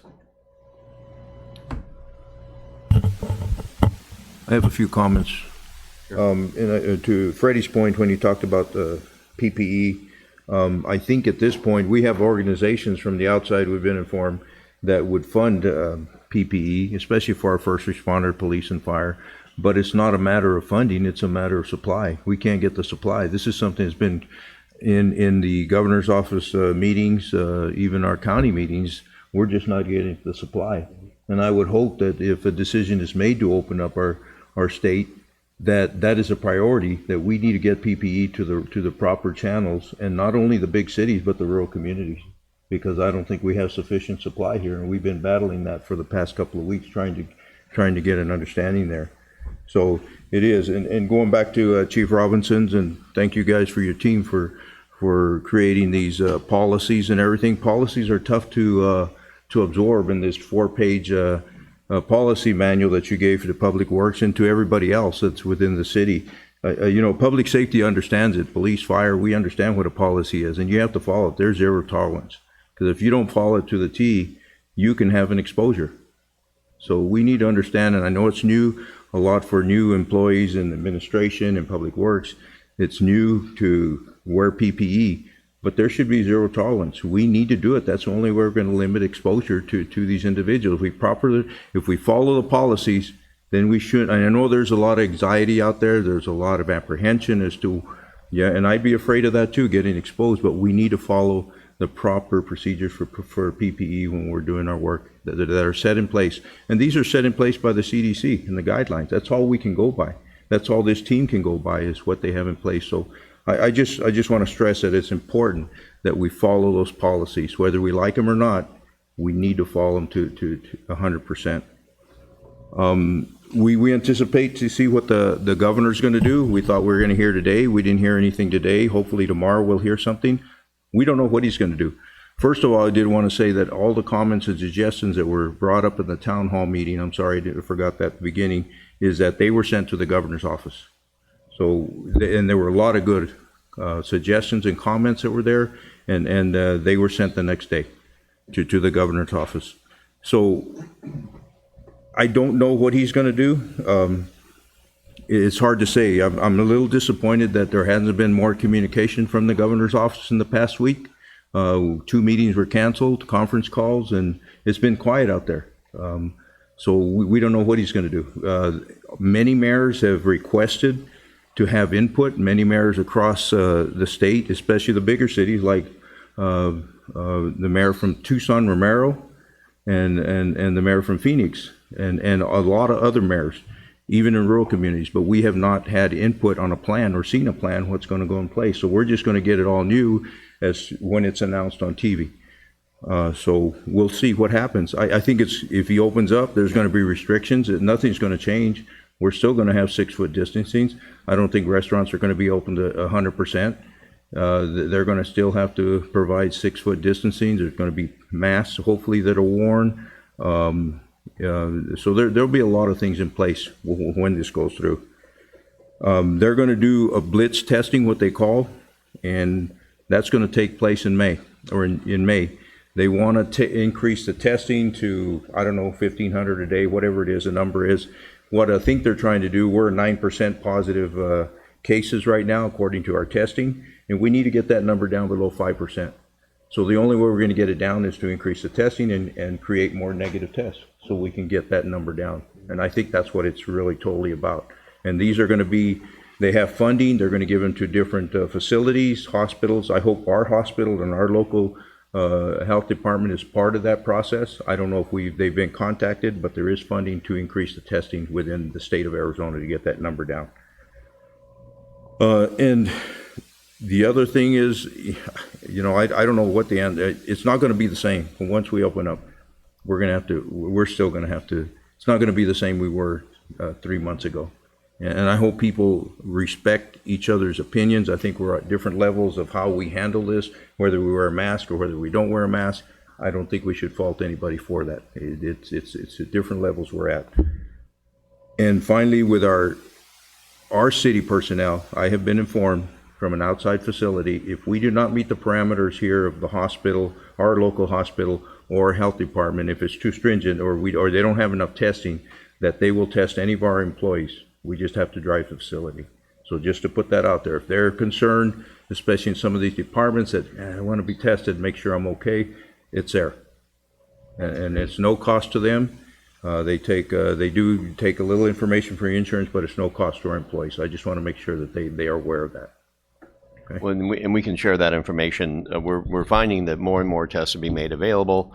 There are different avenues. I don't want to go into details. I know they have some Saturday events, but no, we advocate for, you know, for our employees if they need to have that happen. I don't think we've had a specific case where someone's been denied that we feel was, but it shouldn't, you know, you shouldn't have, it should be automatic. It should be pretty much slam dunk. Yeah. You know, and it's getting better on that. Is the world going to be the same place after it's over? No, I think it'll be better. I think people will be more worried about each other. I think they'll be more respectful of people's health and their closeness. But and I do believe we'll bounce back. It's just what will it take? How long will it take? And you know, what will that look like? It's a lot of question marks. I don't think we've been through a period of our lives where we had this many question marks that are coming in the future. You don't know what's around the short term, middle term, or long term corner. But I think everybody believes it'll get better. Any other questions or comments? Mr. Mayor, members of council, the only one thing I did want to do on the external update for what we've done, we did believe that one of the weak points in our functioning and our desire to keep City Hall open and keep government running was the collection of money. And if you've been here through the daytime, we have a metal cash drop box where people can walk to the window. They can say, you know, what do I owe? You know, have any questions? They can bring their slip. I believe, and I didn't get the briefing from Jody and everybody, but I was briefed on it. They would give them an envelope. They'd be able to put all that into an envelope and then drop it themselves into the steel drop box that's chained to the railing, and then we collect that either once or twice a day, and then take that and sort that by one staff member who's not hubba answering phones, taking window people. They go off, separate, put PPE on, and then deal with that. And so that lets them, you know, go and handle all of that cash, because I don't want to repeat the conversation about cash. I've seen a video of someone hosing it down, and and we had that conversation.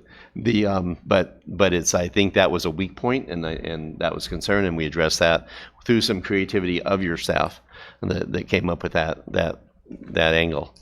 So that's the one thing. So the window's working really good, and now we have, if you want to do a drop in the parking lot 24 hours, that's fine. The cash drop is only while we're open, and it's right out there so everybody can see it, so we can see it. That was the only other update I had about external interaction with the city and COVID. Mr. Mayor, members of council, thank you. Thank you. Next, we go to consent calendar. Thank you, Chief. Go ahead. Thank you, Gary. Thanks, Chief. You're very welcome. So consent calendar, matters listed under the consent calendar considered to be routine, it will be enacted by one motion and one vote. Public hearing items are designated with an asterisk. Prior to consideration of the consent agenda, the mayor will ask whether any member of the public wishes to remove a public hearing item for separate consideration. Members of the council and/or staff may remove any item for separate consideration. To have item A, consideration of waiver of section 2-4-10 prior discussion rule to allow action of the balance of the consent agenda. Accounts payable, $306,734.92. Consideration of approval of council minutes, January 15, 2020 council minutes, and considerations of April building permits. Do we have anybody that in staff from the public or the council want any of these items removed? Mr. Mayor, I may have missed it, but the accounts payable, Did I state it what, wrong? Oh, that's right. it was right, because I'm looking at, we have another, Oh, there's a back or a second sheet on it. oh, backside. Sorry about that. My fault. I didn't see the backside. I apologize. No problem, thank you. Mr. Mayor, I would like to remove accounts payable so we can just discuss something on that item. Okay. Mr. Mayor, if there are no other comments or any other comments, I move that we pull item 1, accounts payable, and approve the consent agenda as read. We have a motion and a second for approval minus item 1. Is there any further discussion? All those in favor say aye. Aye. Any opposed, nay? Any abstaining? Motion passed. So we'll go to item 1, accounts payable. Charlene. I just was looking through this, and the Sparklight bill, that's our internet provider, $2,279 a month, and it's, you know, we're worried about revenue, and we're going to be receiving less, and it just seems to me that that's 1, 2, 3, 4, 5, 6, 7, 8, 9, 10, 11, 12, 13 separate amounts, some of them considerable amounts. Is there no way we can contact Sparklight and try to get some kind of package deal? We can at least try, because that's $27,360 a year. Mr. Mayor, members of council, Councilwoman Giles, I know we approved an upgrade in our upload and download, I think, to 50 megabytes each way, and so this is more. There was some increases in there. Yeah, we can go and talk to them and see if there's any type of bundling that they can do or anything like that. But we did need to up that amount just because we knew all of the video traffic, the Zoom meetings, the team meetings, what we have going on here. So yeah, let's we can take a run at seeing if there's any way they can sharpen a pencil on that one. Yeah, all these different charges, there should be a X amount of whatever it is. I don't know. I'm a dog groomer. It's however you measure internet. You know, there's X amount. What's our price for that instead of 13 separate charges? And maybe we ought to look at satellite and see what that is. See what the cost for it is, just as a comparison. It's difficult even to read your own private bill with Spark. Oh, it's insane. I do have one question, Mayor. Yes, Jesse, go ahead. Thank you, Mayor. Paul, when it comes to ordering office supplies, do we go through one vendor? Because when you look at this every month, there's like 7 or 6 different vendors that it just bundles together. So my question, I guess, would be, wouldn't you get a better deal if you went through one vendor or they went through one part of City Hall and said, okay, we're requesting that this is how much we need. You make a general order for all of it, or you put it somewhere in one of these connexes that we have a bunch of it, and just then you come to the connex and get what you need. Yeah, we've gone through centralized ordering and other ordering, departments ordering on their own. Jeannie, can we bring Jeannie up, and she can do a better job explaining how we do that. So through the magic of internet. There she is. That's what we're paying. Oh, she got caught her with her background down. Put your money where your mouth is. Gotcha, Jeannie. Hi, Jeannie. Jeannie, did you hear the question? Something about all the different cable bills, right? No, we're. I want to point out that 4 or 5 months ago, I think, we did enter into an agreement with this company that. And Jeannie, you turn down the feed on the YouTube. We moved on from Sparklight, and we're now talking. There was a question about the variety of vendors we're buying office supplies for, and the fact that we buy from so many different vendors, and department themselves are ordering their own supplies. If there's any way to consolidate, centralize the ordering, and/or buy and bundle and store it in a connex, not in the parking lot. Wow. I didn't get much of that, and everything was a lot of feedback. So I mean, right now we're all the buying is departments buy their own office supplies, right? Yeah, I don't know what you're saying. Departments right now currently. Work now. Jeannie? Did I put my mute up? She's getting some Jeannie, feedback there, getting. Jeannie, are you able to hear us? What? Can you hear us? Yeah, I can hear you. Okay, so right now we buy office supplies. Each department orders from the vendors that they use. Is there any advantage to centralizing the buying of office supplies and buying from a single vendor in bulk to save money? Yes, Staples has a contract with the state, so they have been vetted through the bidding process, and we piggyback off of that contract. But currently, Jeannie, if you look at the accounts payable, we're ordering from Office Depot, Staples, I mean, pretty much wherever they want to order from, they order from. And sometimes it's $300, sometimes it's $1,000. I mean, so if we were to centralize these orders and order just from Staples or from a local business, could you then buy in bulk and save money that way versus just willy-nilly going out and... Yeah, I agree. I believe that we ought to have one central department doing the ordering, everybody's just doing their own ordering. And if we had it all go through one person, then we could consolidate orders and could probably consolidate these. Okay. We should talk about. That's something maybe in this next budget cycle we can talk about. I would like to anyways, Mayor. And I think even as we go back into some normalcy, I would like to look in, I know we're limited as to what office supplies we have locally, that we start thinking of local, and do they qualify for the percentage or whatever tax? I know there's some that we do in vehicles and stuff that we look if there's a break for our local vendor that's here. Well, I know. And start buying local. I know MLNH is the sole provider for San Carlos Apache Tribe. Yep.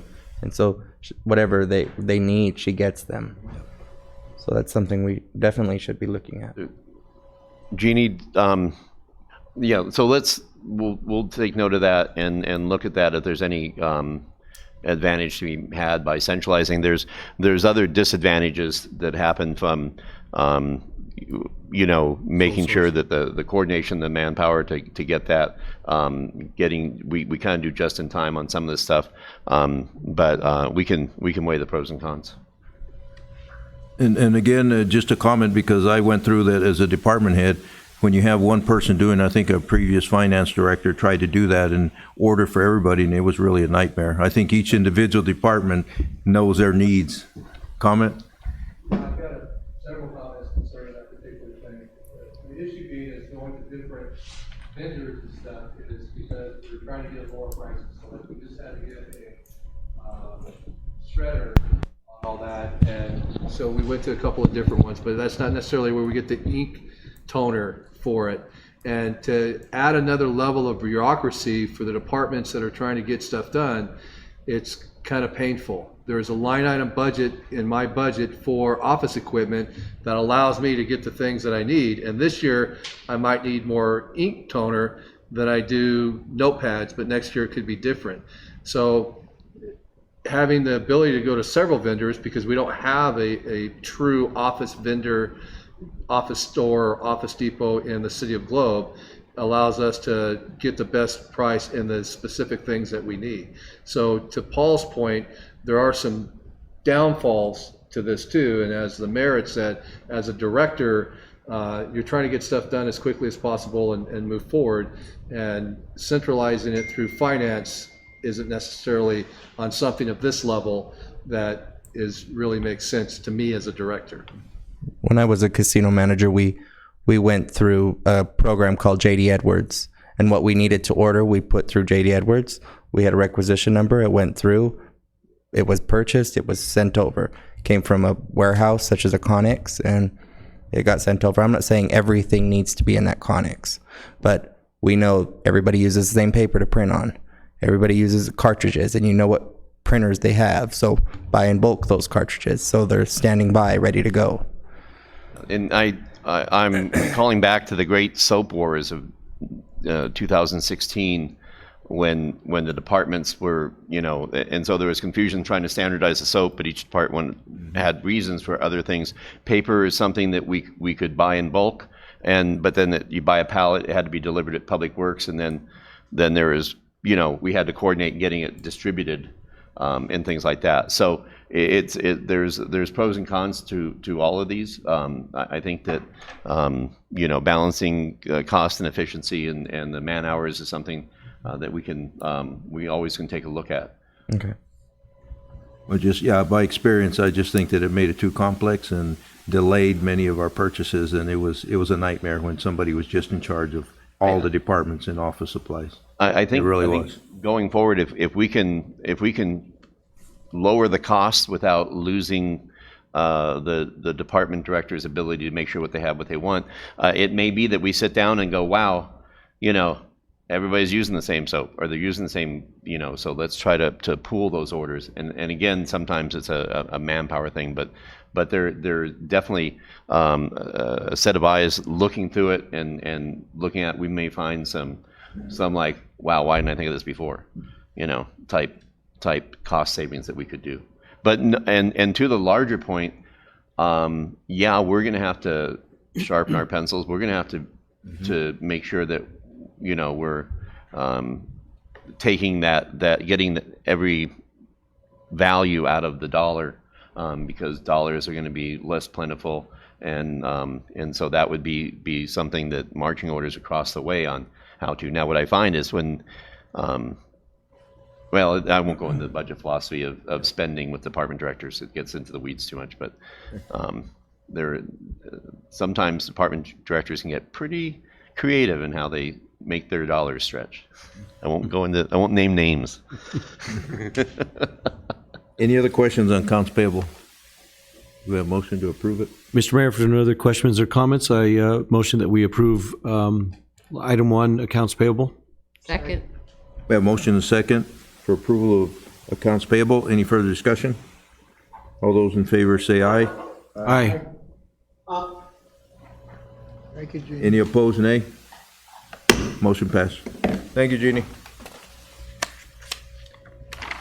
New business, we have discussion and consideration of Resolution 1812, which would designate the City of Globe Finance Director Jeannie Seagrow for CFO on behalf of the City of Globe to submit the annual expenditure limitation report for fiscal year 2021 to the Auditor General.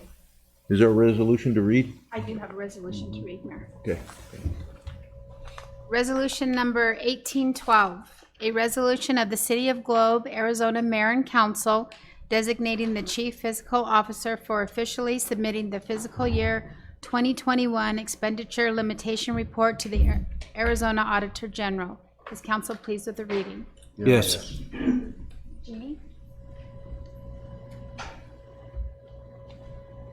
Hi, Jeannie. Is this your item? Hi.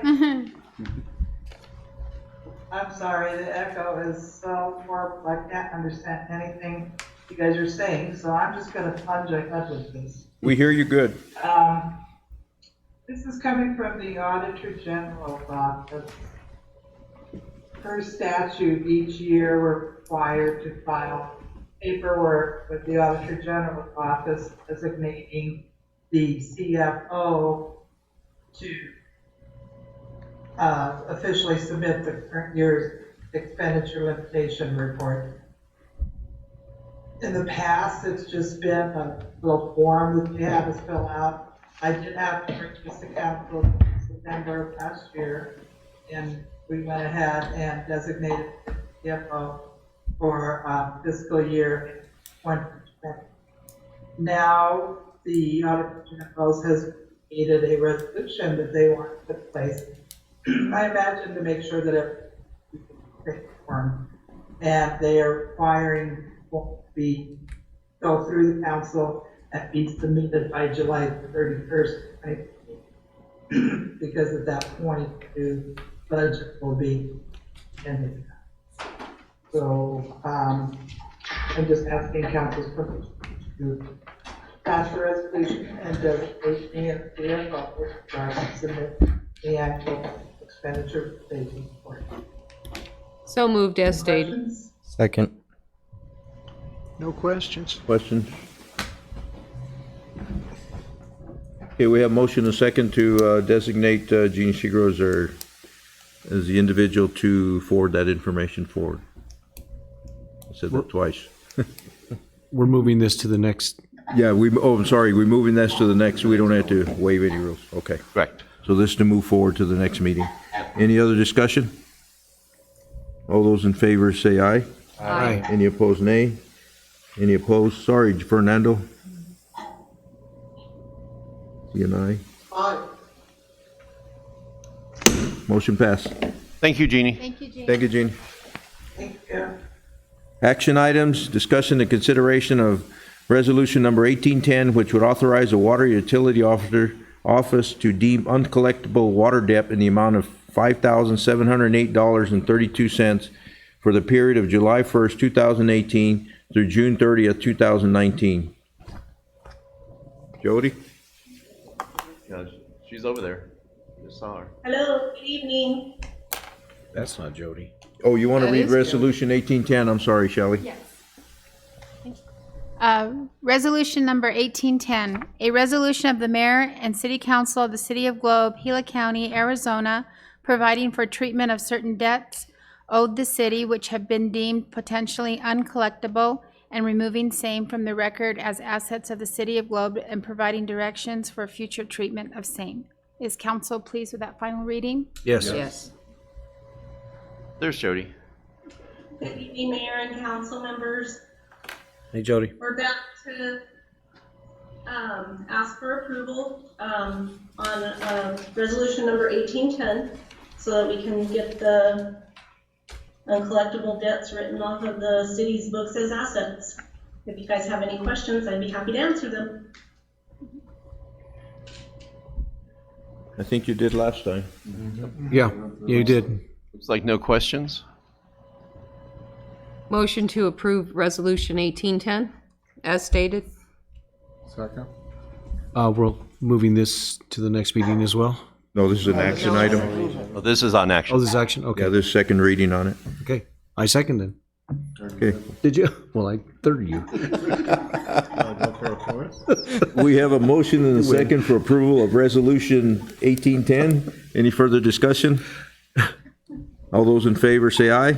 Aye. Any opposed, nay? Any abstaining? Motion passed. Thank you, Jody. Thank you, Jody. Thank you, Bill. That was easy. Quit, you win. Item B, Mayor and Council shall discuss a possibly adopt an infrastructure delivery plan for CU Mundy Estate annexation as required by the Arizona Revised Statutes 9-4710. Mr. Mayor, members of council, I'm going to kick this one off and talk a little bit about the pair of items here. We are, on item C, we're going to be having the final read of the annexation ordinance. That'll be coming up next. Once that happens, 30 days after the passage by this council, that property will come into the city, and we will be expanded in our territory. And we're very excited about that with the goal of housing. Prior to that, as part of the annexation process, we are required by law to pass what is called a infrastructure delivery plan. Now, the courts are very vague on this, but there's a requirement that we, if we're going to bring property into the city, that we have the ability to provide key services for that. In this, some of these plans are very extensive. Some of these plans are very simplified. The law is simplified on this. So what we have put together is what you'll see in item 6B. Because this is so close, it's to development. It lists the key items: police and fire protection, emergency medical transportation, solid waste operation, floodplain.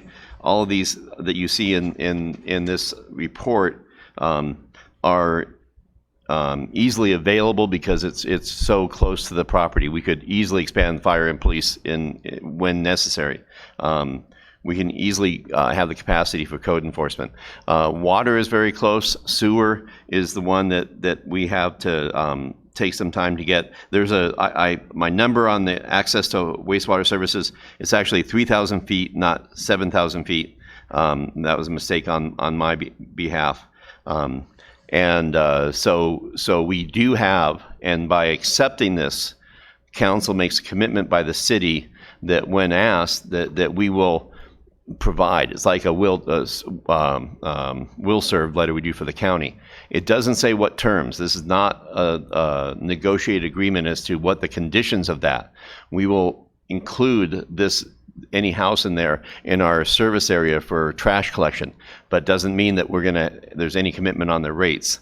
And so this is a precursor for the annexation adoption, but it also is a way for council to hear a preview of what Adria France and her group, CU Mundy Estates, are looking for out there, what they intend to put together. We have done an analysis. We do know that there will be benefit to the city by this annexation. If there's any questions about that, we can talk about them generally. This is not the negotiation, though, to figure out how we will partner with CU Mundy Estates on infrastructure, on internal and external things that we can do to make this better. That's something that we will sit down as partners, negotiate. It may come back in e-session and eventually in final session where we close that. But I know that last time I think 2 times ago, when we talked about the annexation, council is very hungry for the latest on this project. And so before we go ahead and vote on this infrastructure plan, I wanted to invite the representatives from CU Mundy to speak. Talmadge is up there, and Adria is up there, so we can go back and forth. Who would like to? So, Mayor, unless you have questions for staff, would you like to kick it to our guests to talk about the merits of the project before we get down to the vote? Yeah, I think we should kick it to them. I don't think we have any questions here. So, who would like to go first? And Adria, can you hear us? Yeah. Oh, she's muted. Andrea. Oh, there you go. Okay, there we go. And I'm having my Andrea problems. Go ahead. Good evening, Mayor Romero and City Council members. Thank you for having us tonight. So, Tom, I to talk to you a little bit about what we've been working on. Our team's been working on, and everything is tentative. Some of the questions that have been coming up are basically how many homes are we looking at developing in this community? And right now, it's looking at completely 90 and 96. 96. 96 homes? Between 90 and 96. Okay. And 96 homes. Okay. It's a good number. And you're coming in, oh, there you go. Yeah. Go ahead. Look at that. So right now, again, everything is tentative, and we're still smoothing out a lot of information and what is the possibility of bringing this project live to the community. But the plan is to create homes that are affordable in a few different categories. Right now, we're looking at townhomes and family residents in this one site plan.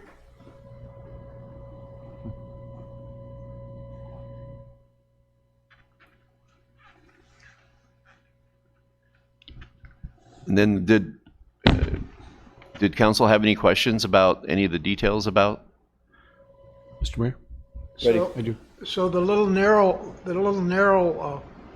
rectangles, that would be the condos or the apartments, the townhouses, and then the rest of it is all regular family-size homes? Yes, the smaller lots towards the bottom right there, that screen there would be the, we're referencing them as the townhomes because we're looking at, each lot having a duplex, maybe a triplex, and then everything is still tentative on the size and the floor plan. So we nail that, and we'll be able to determine if it'll be a duplex on each of the individual smaller lots. And each property, it will be a triplex or a duplex. Each unit will be sold individually.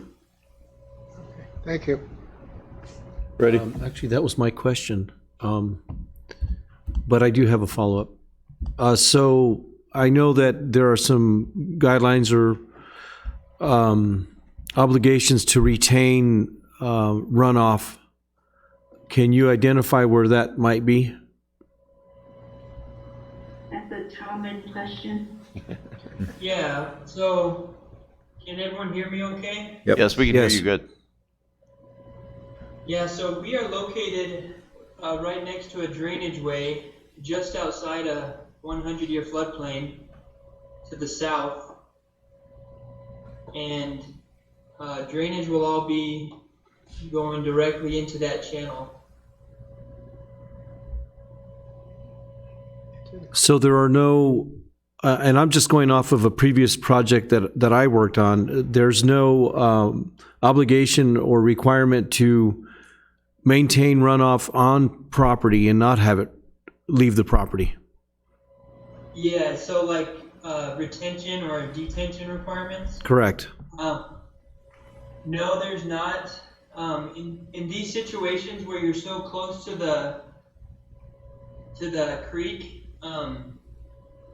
you don't want to retain water usually. You want it to get in there and go on its way.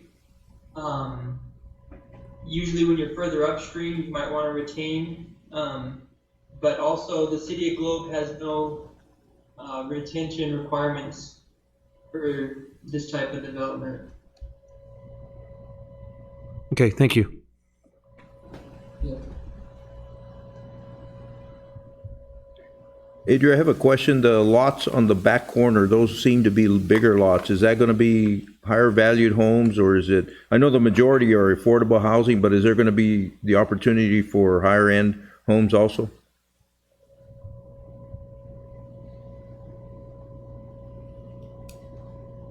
Yeah, you're muted, or we can't hear you. Oh, sorry about that. Our plan is to develop a community that is affordable towards the bottom or those smaller lots that you see there. As you go up, and it's hard to illustrate here on this flat map, but as you move up on the map, you're actually moving up in elevation. So as you're moving up, the houses will start increasing in price and size. So as you get to the very top, you're literally going to be on a peak or on a, the top of the mountain, and I believe it's National Forest that you're going to be overseeing on the other side.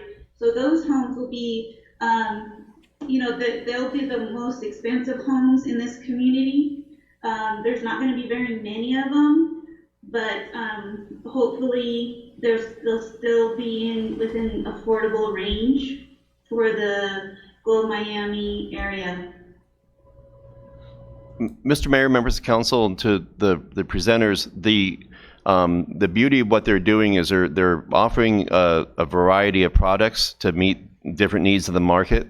They're phasing them in the meetings that we've had. They're phasing them in order to go ahead and the least amount of site work to get the footprint going, to get the going vertical and the construction going, so they can have turnover and then feed to the rest. So starting, I believe, and correct me if I'm wrong, with the condo area, the smaller lots, and get those up, sold, and that'll help feed the construction of the secondary and then the final. And so it's a plan that's designed to both bring good product that we're excited about and financially viable for them in their business plan to fund this. And Adria, tell me if I'm wrong, help me, but I think that's what we had talked about. No, that's absolutely correct. Towards the bottom, where the townhouses that were planned to place them, that would be the entrance in the community, and the plan is to get started right away, build them, and getting them sold as we move up the mountain. So we're excited about this, their concepts and their market plan, their design plan. So the ingress to the whole complex then is through the condo area and then right into the rest of the community? That's your ingress to that property? Talmadge, did you hear that? Yeah, I heard that. This is the ideal entrance to the community. It comes right off Ice House Canyon. Right. It does have its own complications. It could potentially be very expensive. It goes over a floodplain, and we're looking at different options to make that viable. But there will be a secondary entrance that we're looking at in the back here. But it's not ideal for a main entrance because you have to wind through the community center to get there. Okay, what about the creek on that back side there? Isn't there a creek back there on the top side of the drawing there that runs off? There's a creek down here, a dry creek. You got a floodplain along here that we're gonna stay out of. So if your floodplain line. And up here you have a deep area that's kind of like a creek, but it ends here, and you get at the top of the mountain up here. Okay. No question. Great, ready. So on your map that you have up right now, anything that is not identified as a lot, is that going to be virgin land? So this is very preliminary. This is just helping us just to know whether the project is viable or not. And so there will be changes going forward. Just so we're very clear, there'll be changes, but we really really like this layout, but there are some question marks. This area, we haven't necessarily determined what it's going to be yet. Yes, these green areas will be preserved. They're pretty much undevelopable because of the steepness of the slopes. So you'll have some natural preserved area. But this is a big question mark of what to do here, and we're working on that. I'm just trying to find the best use for it. Very good, thank you. Any other questions, comments? So, Mr. Mayor, members of council, what we would need is this infrastructure plan is part of the overall annexation process. It's a key piece of that, and so there's no reason for waive the rules. It's a piece of the puzzle. So we would need a motion and a second. Let me make sure I got my language right. To adopt, correct? Yeah, so the motion and second to adopt the infrastructure development plan for CU Monday Estates. And if that's successful, then we can go on to the next item. Mr. Mayor, if there's no other questions or comments, I motion to adopt an infrastructure delivery plan for CU Monday Estates annexation as required by Arizona Revised Statute 9-4710. Second. We have a motion and a second for approval of the infrastructure action plan. Any further discussion? All those in favor say aye. Aye. Any opposed? Any opposed, nay? Any abstaining? Motion passed. Thank you much. So don't go anywhere up there. So now we go to item C, discussion and consideration of ordinance 862, an ordinance to annex approximately 26 acres of land, APN 102-13-028 West and APN 102-13-031B, known as CU Monday Estates, from unincorporated Hill County into the city of Globe. Shelley, can you read ordinance 862, please? Yes, sir, Mr. Mayor. Arizona number 862, an ordinance extending and increasing the corporate limits of the city of Globe, Gila County, state of Arizona, pursuant to the provisions of Title IX, Chapter 4, Article 7, Arizona Revised Statutes, and amendments thereto, by annexing thereto certain territory contiguous to the city of Globe. Is council pleased with the reading? Yes. So, Mr. Mayor, members of council, this is so exciting. It's not the finish line, but we can see it. The finish line is in 30 days, which would be May, I think, 29th is what the Stratton said. They're watching at home, and they're available. If you have any questions, I can go through them. And then I don't know if Adria wanted to speak anything else before, if you had any questions about this. Adria, did any comments before the discussion? No, I just want to thank everyone for, continuing on this journey with us. We are working really hard. There's so many people involved, and I appreciate your support. Thank you. This is quite the partnership. This is great. Mr. Mayor, I'd like to make a motion. Do it. Okay. I motion to adopt ordinance number 862 in order to annex approximately 26 acres of land known as CU Monday Estates from unincorporated Gila County into the city of Globe. Second. We have a motion and a second. Is there any further discussion? I have a question. Go ahead, Mike. Just for my own knowledge, Paul. We're annexing property that belongs to Gila County? We're annexing property that exists within Gila County, and we're bringing it into our corporate limits. Okay. And so our overlay of including this will change, and therefore we will be the primary jurisdictional control. And the county has no problem with us? The county has no, is not a, the counties are a partner, but they don't have the ability to per se to stop an annexation. They need to file it and they need to document it, but they don't have a vote on it, and it's not something that they can legislatively go after and stop from happening. No, that's good. That's good to know. I didn't know that. Yeah, no, it's one thing we have on the counties. So, yeah. Actually, other cities have more power to stop an annexation because there's a 6 mile rule and other things that there's. I'll tell you, if you want to look at some exciting reading, the past 40, 50 years of annexation history in Arizona is just exciting. You want to talk about local governments really going toe to toe. So, yeah.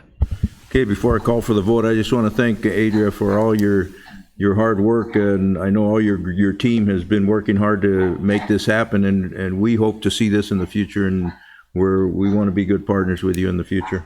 And Mr. Mayor, I don't know if Councilman Shipley wanted to comment. You got any comments, Fernando? No. So we'll call for the vote. All those in favor say aye. Aye. Any opposed? Any opposed, nay? Any abstaining? Motion passed. Thank you. Congratulations. Yep. So Thank you very much. Yes, streamers for are flying background, everywhere. Yep. Tomorrow, Shelley will file this with the board of the clerk of the county manager, or the board of supervisors, I think it is, as part of the process, and they'll record that there. And then 30 days on the 29th of May, it will officially transition, unless, and always knock on wood, that there is some type of a challenge. And so, like I say, it ain't over until it's over, but we can view the finish line. Sweet. We got item D, discussion and consideration of ordinance number 863, acceptance of price bids or quotes, requirements, and restrictions. Shelley, can you read ordinance 863, please? Ordinance number 863, an ordinance of the City of Globe, Arizona, amending the Globe City Code by amending Article 3-5 purchasing and adding Section 3-5-28 acceptance of price bids or quotes, requirements, and restrictions. Is council pleased with the reading? Yes. Thank you.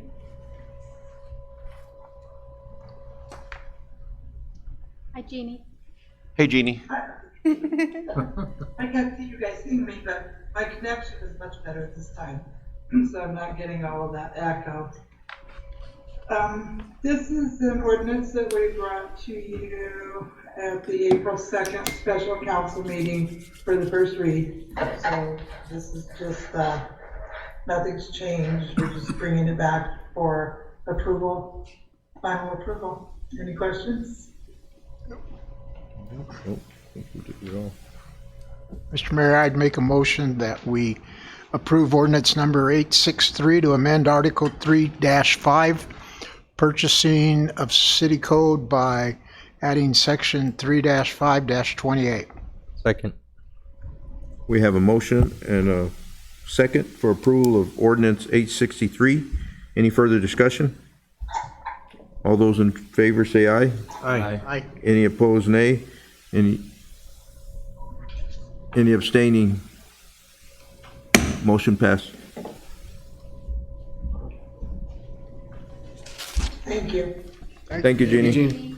Item E, discussion and consideration of the purchase of the medical center property located at 703 Ash Street from Fred Knack by the City of Globe. Authorize the mayor to sign all documents necessary to complete the purchase and transfer of $165,000 for administration contingency number, from administration contingency number 10-55-53000 to mayor and council capital projects land number 10-50-52005 to complete the sale.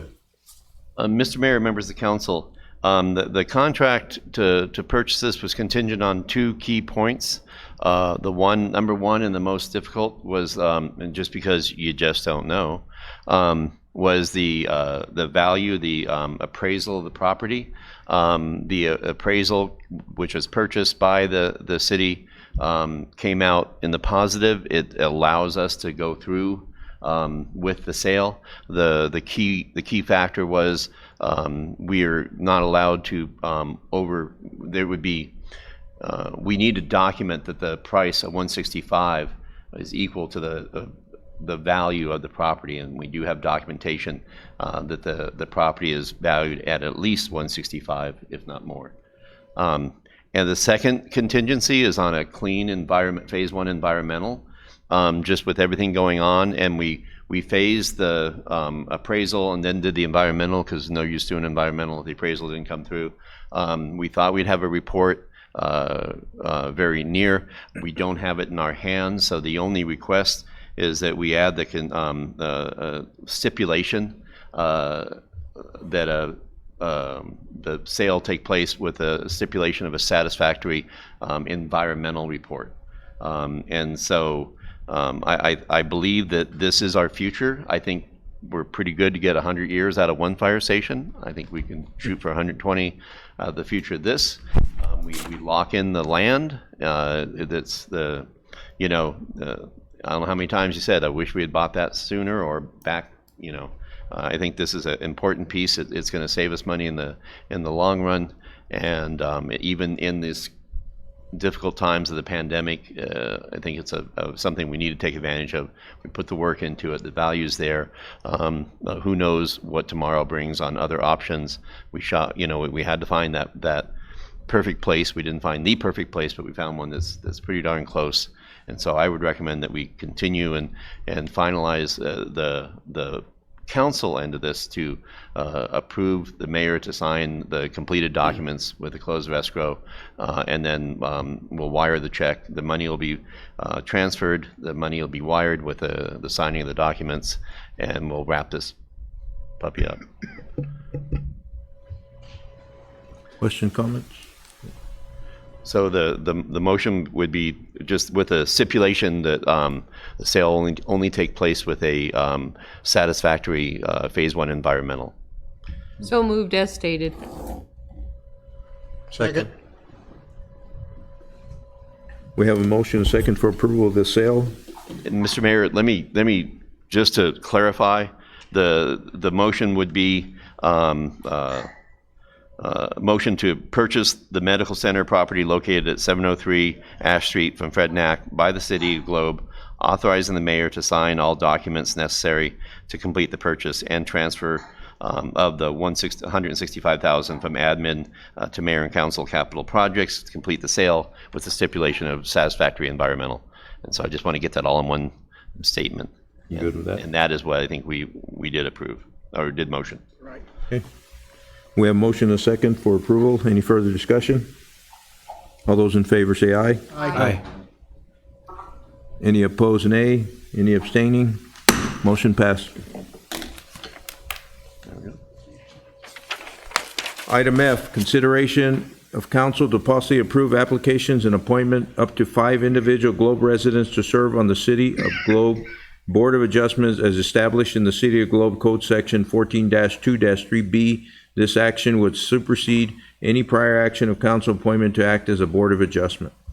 Mr. Mayor, members of council, this went very well. I think the council was able to offer up to 12 different names. We weren't sure when we put the agenda out on Thursday, Friday, whether we would have enough to make actual appointments tonight, because you can make those appointment and then vote to approve the appointment one at a time or in bulk. I don't think we have enough to do all of them now, but I wanted to ask Shelley. I think we wait. I would recommend that we wait until we have more of a grouping to do that, but we didn't know what tonight would bring, and so Shelley, you're handling this without mentioning any names. Where are you at on some of these here? Yes, Mr. Mayor and Council, I gathered recommendations from Council late last week, and I've made contact. I'm still waiting to receive the applications and to present them to Council. I do have one complete application so far, and I've got confirmations or commitments that from several of the individuals that Council provided. I'm just waiting to gather those applications back. I had to email them and mail them, and so they're getting them back to me. And so, Mr. Mayor, members of council, I think we're well on the way to having a slate to bring back in 2 weeks. It should fit our timeline. We're okay there. And Mayor, it gives you a little bit more time to take a look at them and then to do the math on the council districts they represent. As you recall, the request from council is 5 members with no 2 members coming from the same district. It's too early to lay out the map as to where they're from. But we did get good feedback from council, and I think a good wide variety. And so, Mayor, I think you can work with that. These are all, everybody that we're looking at right now are all council names put forward. And so, Mayor, let's get the confirmed as who's applying and who's ready to go. Let you look at it, and then you can kind of play with the names, numbers, and see what you want to do. If we need to get a couple more people, you have that option too. But I think we made good progress, and so with that, unless there's any questions, I would table this to the next meeting. Okay. Yeah, and as soon as you get me those names and numbers, then I can make some phone calls and make some, at least hold some interviews with them. And I want to thank council for stepping up and getting these names in there, and it's impressive to get 5 applications, you know, in a short period of time. So thank you very much. Good. I'd motion to table this and move it forward to the next council meeting. Second. We have a motion and a second to table this item. Is there any further discussion? All those in favor say aye. Aye. Any opposed, nay? Any abstaining? Motion passed. Item G, the council may discuss and possibly adopt recommended guidelines for acceptance of public comments during virtual council meetings. Mr. Mayor, members of the council, the meeting we had last week was kind of it was a special meeting, and it was a meeting designed just to look for feedback. It was also one of our early virtual meetings, and I think it was a good experiment in what we've done and what we do. And Danny, just so I haven't checked with you, but you haven't received any additional emails or anything yet.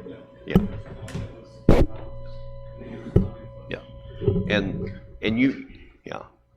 So we don't know how. I think that the goal, I think, can be easily stated by everyone, is how do we best mimic what we do when we have live meetings in a virtual meeting. Normally, we have we have an early call to the public. Anyone sitting in here can come and talk about anything they want, and unless even if they say something that is questionable, it's something where we can respond if you need to, but it's a one-way communication because it's not on the agenda. Then people can call to the item and have a two-way conversation, and then we have the second piece behind that where we have a second call to the public. The biggest concern that we had and that we saw at the meeting a week ago was the volume of emails and trying to manage those, and this should be the question of the mayor. The mayor runs the meeting. The mayor would get the slips for the human in a live call to the public. But with the mayor trying to run a meeting in a virtual meeting, if we have and who's to say we got one call to the public tonight. We had many emails prior to the meeting and during the meeting last time. At the last meeting, I think Danny and I spent a lot of time kind of going through the meetings trying to get them that fit the agenda item. I think for this we tried to put together, and it may take some modification because this is a work in progress. I think we're trying to the key question is, do we have a cutoff on the first call to the public? If we have a hot item, we have an item a lot of people want to chime in, and we get 20 people who want to be heard. There's really, if we don't have a cutoff, right here we've written a 4 p.m. cutoff that anybody prior to the meeting can put that in there, and there's a 4 p.m. cutoff, and then the mayor can sit down, we can print them off. You can go through and see what you have, and then make sure that there's no duplicate. Make sure to see what's out there, whether it's got what we're talking about, personal attacks in there. give you that time to look at that. But we would stipulate that all of them would be read, but you would get a chance for that. I'm wide open on this. I think some of the things we just have to be careful of is weary of staff's time and ability to manage this, the mayor's time and ability to manage this. If it's called to the public, I think the mayor, you're really not managing, you're just making sure that it's appropriate. If it's a hot item where there's lots of comments, but they may not be on to the item. Let's say we have another item and we get 20 emails and somebody has to make sure that they fit into the agenda, they qualify for the agenda. If we're talking about parking in downtown, we don't want to hear about parking out at, the fairgrounds or something like that. And so that managing there. So I think we can do two things. We can walk through here and modify this, or we can come to some agreements as to concepts and go from there. Mayor, what's your pleasure? Yeah, I think we learned a lot from the last meeting, and I think it's appropriate that we put a deadline, at least for the first call to the public. And I think 4 o'clock, giving me the opportunity at least to review them, or if I designate somebody else to at least go through them if I don't have a chance to. I think that's appropriate, but I also think that we should allow comments for the second call to the public during the meeting, as long as they're going through the proper process of going to council@globeaz.gov. We shouldn't receive any comments or input from our phones or any other method except going through here so we can get them through. And then the comments for the item to be discussed, those we'll receive those as they come through, because as we discuss that item, we will get comments through there. And we could, if we thought there was a lot, I mean, we can kind of sense when there's something out there and put that through the process, and ask people. We advertise for comment, and then we got a lot of comment, but it wasn't all on track for that. I think if we have a hot item, we might advertise for a call to the topic to come early. I don't know. I think let's not overcomplicate it and say, like you say, as they come through, if the volume builds, we'll have to deal with that and maybe make a modification, but sort through that. And my thought is, what happens? Somebody sends something to call the public, but it is an item, which is kind of the one that Libby Rooney sent. It's both. It's got parts that are called the public and parts that are to the item. To speaking to her, she didn't like it being filtered, and she didn't like it, not being able to respond. Well, call the public, we can't respond. Call the item, there should be a back and forth, and I don't know how we would do that unless you sit there and talk, and then they hit another council email and they talk and going back and forth. There is the option to have somebody call, say, if you want to talk this, we'll get you on the phone. And if somebody feels passionate about that, that's something else we could include the policy, because we have an item in here for a public hearing. Yeah, I have a comment on that, because I thought exactly the same thing. The comments for the public hearing state that the council will accept comments emailed up to 4 o'clock, may be requested to call by city staff during the public hearing in order to speak publicly. Also, during the public hearing, the mayor will announce that anyone wishing to be heard may call in to speak live by phone. Why would we not allow them to call in and speak live by phone as well as the agenda items, not just the public hearing? There were a lot of people that didn't, and Libby Rooney is one. She sent 4 emails. None of them got read. None of them got read. Then she sent me a text saying, I'm being ignored. You asked for my comment. And I did, because anybody that came to me and said, this is what I think, yada, yada. I said, and I even said to Paul, I don't know the email, give it to me. I told everybody, send it to council@globeaz.gov. But the emails were not being read. And that is what upset people. And I don't blame them. I would be upset if I was asked for my input and then you're not allowed to say it. That's not how we should be doing things. So give them the opportunity to call in. If they are that passionate about their cause or the item or their thoughts, we should let them call, because if they were here, they would be allowed to approach the podium and speak for 3 minutes. Their comments wouldn't be edited. Nobody would be reading it going, well, I'm going to only read a sentence or a paragraph or whatever. That's not how it would be done if it was a live meeting. And So, I so think that- to try to do it comparable to that, Well, Mayor, go ahead. I didn't want to cut you off. Yeah, and I think that's an appropriate response. I think, do we want to go, instead of having a deadline for them to call to the public, do we want to go to public phone? I mean, if they were here, they would comment anyway. Yeah. You know, Yeah, I mean, and that way we don't read it, we don't filter it. That may be an idea also. That's a very good Do idea. they just email in then that they would like to be heard on the phone call, and at that time then we're able to either give them a time to call in, or, you know, We try to reach to them. reach out to them on a phone number, and then we put them on and just let them talk for Yes. their 3 minutes, but after they know 3 minutes is your cutoff, that's the The timeline. problem being is how do we accept multiple calls during the process? You know, if we send an email, we know that it's going to be read, and we're not going to filter it. But We're going to read that email, so. that well, point, I you think should that be if, reading the yeah. email. I think Okay, that if so the the email- mayor should be reading the email. You run the meeting and you are in charge of when the people come up and speak. So it should be no different than if they're here, it should be the mayor. Because I had people saying to me, who's talking? Is it the mayor or the city manager? I can't see. And the camera was on you.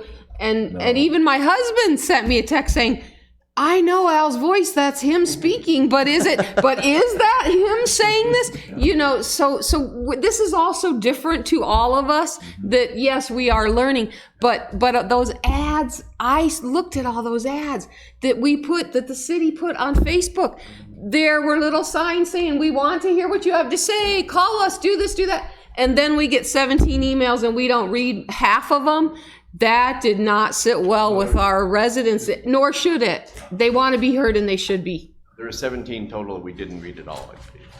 There were about 24 Well- and did we get them on the website? I think I need to get. You mentioned the 17 number not relevant. last week. Well, but, agenda. okay, The but agenda item was about. But the mayor gets the call. He's in charge. He's the dude that says yay, nay, or Yeah, but if it doesn't Yeah, no, relate to that's- the agenda or the No, item. but- it's his call. But how do you stop them? But I think what. You couldn't have stopped them if they were standing here talking. They'd have got their 3 minutes. They fit within the agenda rather than the city manager's side. It's his call. Not that the mayor gets to read whatever he wants, but that I'm happy with giving it to the mayor to decide, does this fit in the parameters? Because it was your meeting that you asked for, and you had parameters that you wanted to keep there. So I think the idea that we do need to keep the comments within the parameters, and we'd seen that was, you know, if we got something about, you know, ice skating on that, would we read that? No, because it's a speak to the item. But if the mayor wants to make the decision, that's fine with me. And that's what we were trying to set with this parameters, and it's a little different than a meeting we have tonight, a public meeting, a regular scheduled meeting, than it was a town hall. Those were read, and whatever comments or suggestions were passed on. It wasn't that they were ignored, they were read. And we had, But- we had a lot of comments and a time limit too, so I was worried about that. I'm sorry. But the other thing was that we were trying to get suggestions and comments about how we'd look like when we open. It wasn't a comment, I didn't want comments saying, we don't want to open. We don't have that. We don't have that luxury. It's a governor that's going to make that decision by his whatever data he receives. So we were getting a lot of comments. Even I was getting texts prior to the meeting that we shouldn't open up, but that wasn't the whole idea for the town hall. The town hall were suggestions as to what we'd look like as a restaurant, as a gym, as a church, as whatever we were to be able to open up and still be safe within our community. But that's not what we put on Facebook. We want your opinions, we want your thoughts, we want little people holding, you know, placards. You have to be so specific, because the people that were saying, I think we shouldn't open, I think it's too soon, yada, yada, yada, yada. That's what they thought we were asking. Yeah. And many of the people that came to me, like Tracy from the Huddle was one, she said, I would not even consider opening before June the 1st. And I said, send that in. If that's your opinion, send that in. And we asked, But we did ask for their opinions, and we didn't ask for specific opinions. And that's what we should have done. We should have been a little more specific, and that's okay. Danny, did you have something? Yeah, and another thing, that was our first try at that type of meeting. So of course there are going to be some growing pains there. The other thing that me and Paul both discovered was that both of us trying to go through these emails while paying attention to the meeting at the same time was very difficult. Paul's obviously very involved in the meetings, and I'm very involved back here making sure the stream's running and moderating the emails, and we need a third person if we're going to continue to do that as a means for the public to communicate with council. It's just not possible between me and Paul to pay attention to the meeting as well as my technical side of things, and to keep up with that in a real enough time to make it a viable means of communication. We would need a third person to run that side of things. I don't know if it would be an assistant to the mayor, whoever we designate that person to be, or an assistant to Paul. I'll leave that up to you guys, but there would have to be a third person. One thing that I was uncomfortable with was where I had to, paying attention to the YouTube comments. I was having to answer some of those as the City of Globe, and I am not the person to do that. I'm an IT guy. I am not a voice of the city. So I definitely didn't feel comfortable in that role, but we didn't foresee that, and someone had to do it on the fly at that moment. So what we'll need to do is have another body with that as their responsibility or partial responsibility. They wouldn't even have to be on premises. You can read emails from anywhere you have internet. You could send a message to the mayor from anywhere you have internet. But it's definitely a difficulty that we didn't foresee, and it's something that we're going to iron out. Good. I have a comment about that. I don't think anybody, this is not directed towards you personally, Danny, but I don't think anybody should be speaking for the council other than us. I don't think we should be answering any comments. Right. That's not what we should be doing. We're asking for the public's input, and if I don't know anything about YouTube, I've never watched it in my life, but if they're putting comments on there, well, that's amongst them. That's a conversation amongst themselves. They're to be addressing the council.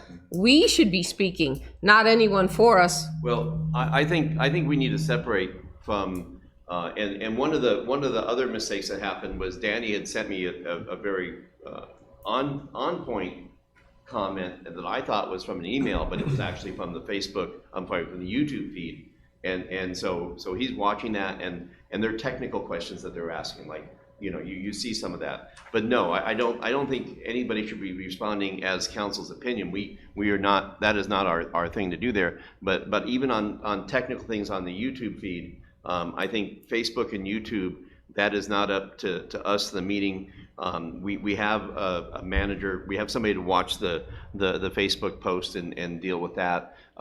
We need to separate that out with our communication squad, but during the meeting, I think this council should have a policy that the official communication channel is what you decide, which to this point has been council at globeaz.gov, and it may turn into a phone number or something like that, and then get, take out the middleman. We're okay with that.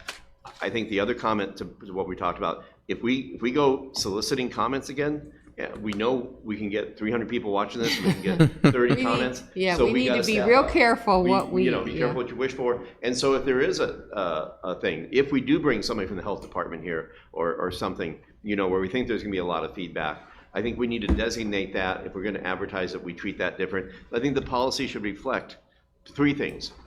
The policy for call the public, which we mimic the human side. Speak to the item, which we mimic the human side, and then a town hall, that's where we have health. And we have, maybe get them early, maybe we'll work on that. I think the next town hall topic that we have virtually, that's when we need to really put our brain together and do better, which I think we can. I think it was a great success. I was happy.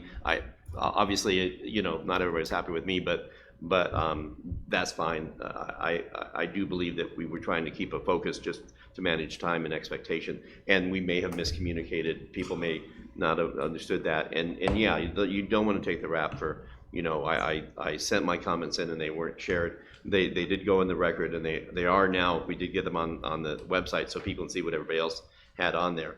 But I think, so bringing it back in, let's put the framework on a policy right now and decide how we handle those three. I think on call the public, when we last talked about just right now, call the public, we're talking about a phone number where people can call in, or do you want to have them email? Well, I think if they're gonna do a call to the public, especially the initial one, they wanna make sure that they get in, that they should have they should bring it in so we could review it. But do we open up the option for a phone call? Then that makes it a little more complex, and how do we address that to make sure they get in? I think it would have to be a call back, I think, well. My 2 cents. technical, so- My 2 cents would be just, we ask for requests to speak cards, speaker cards.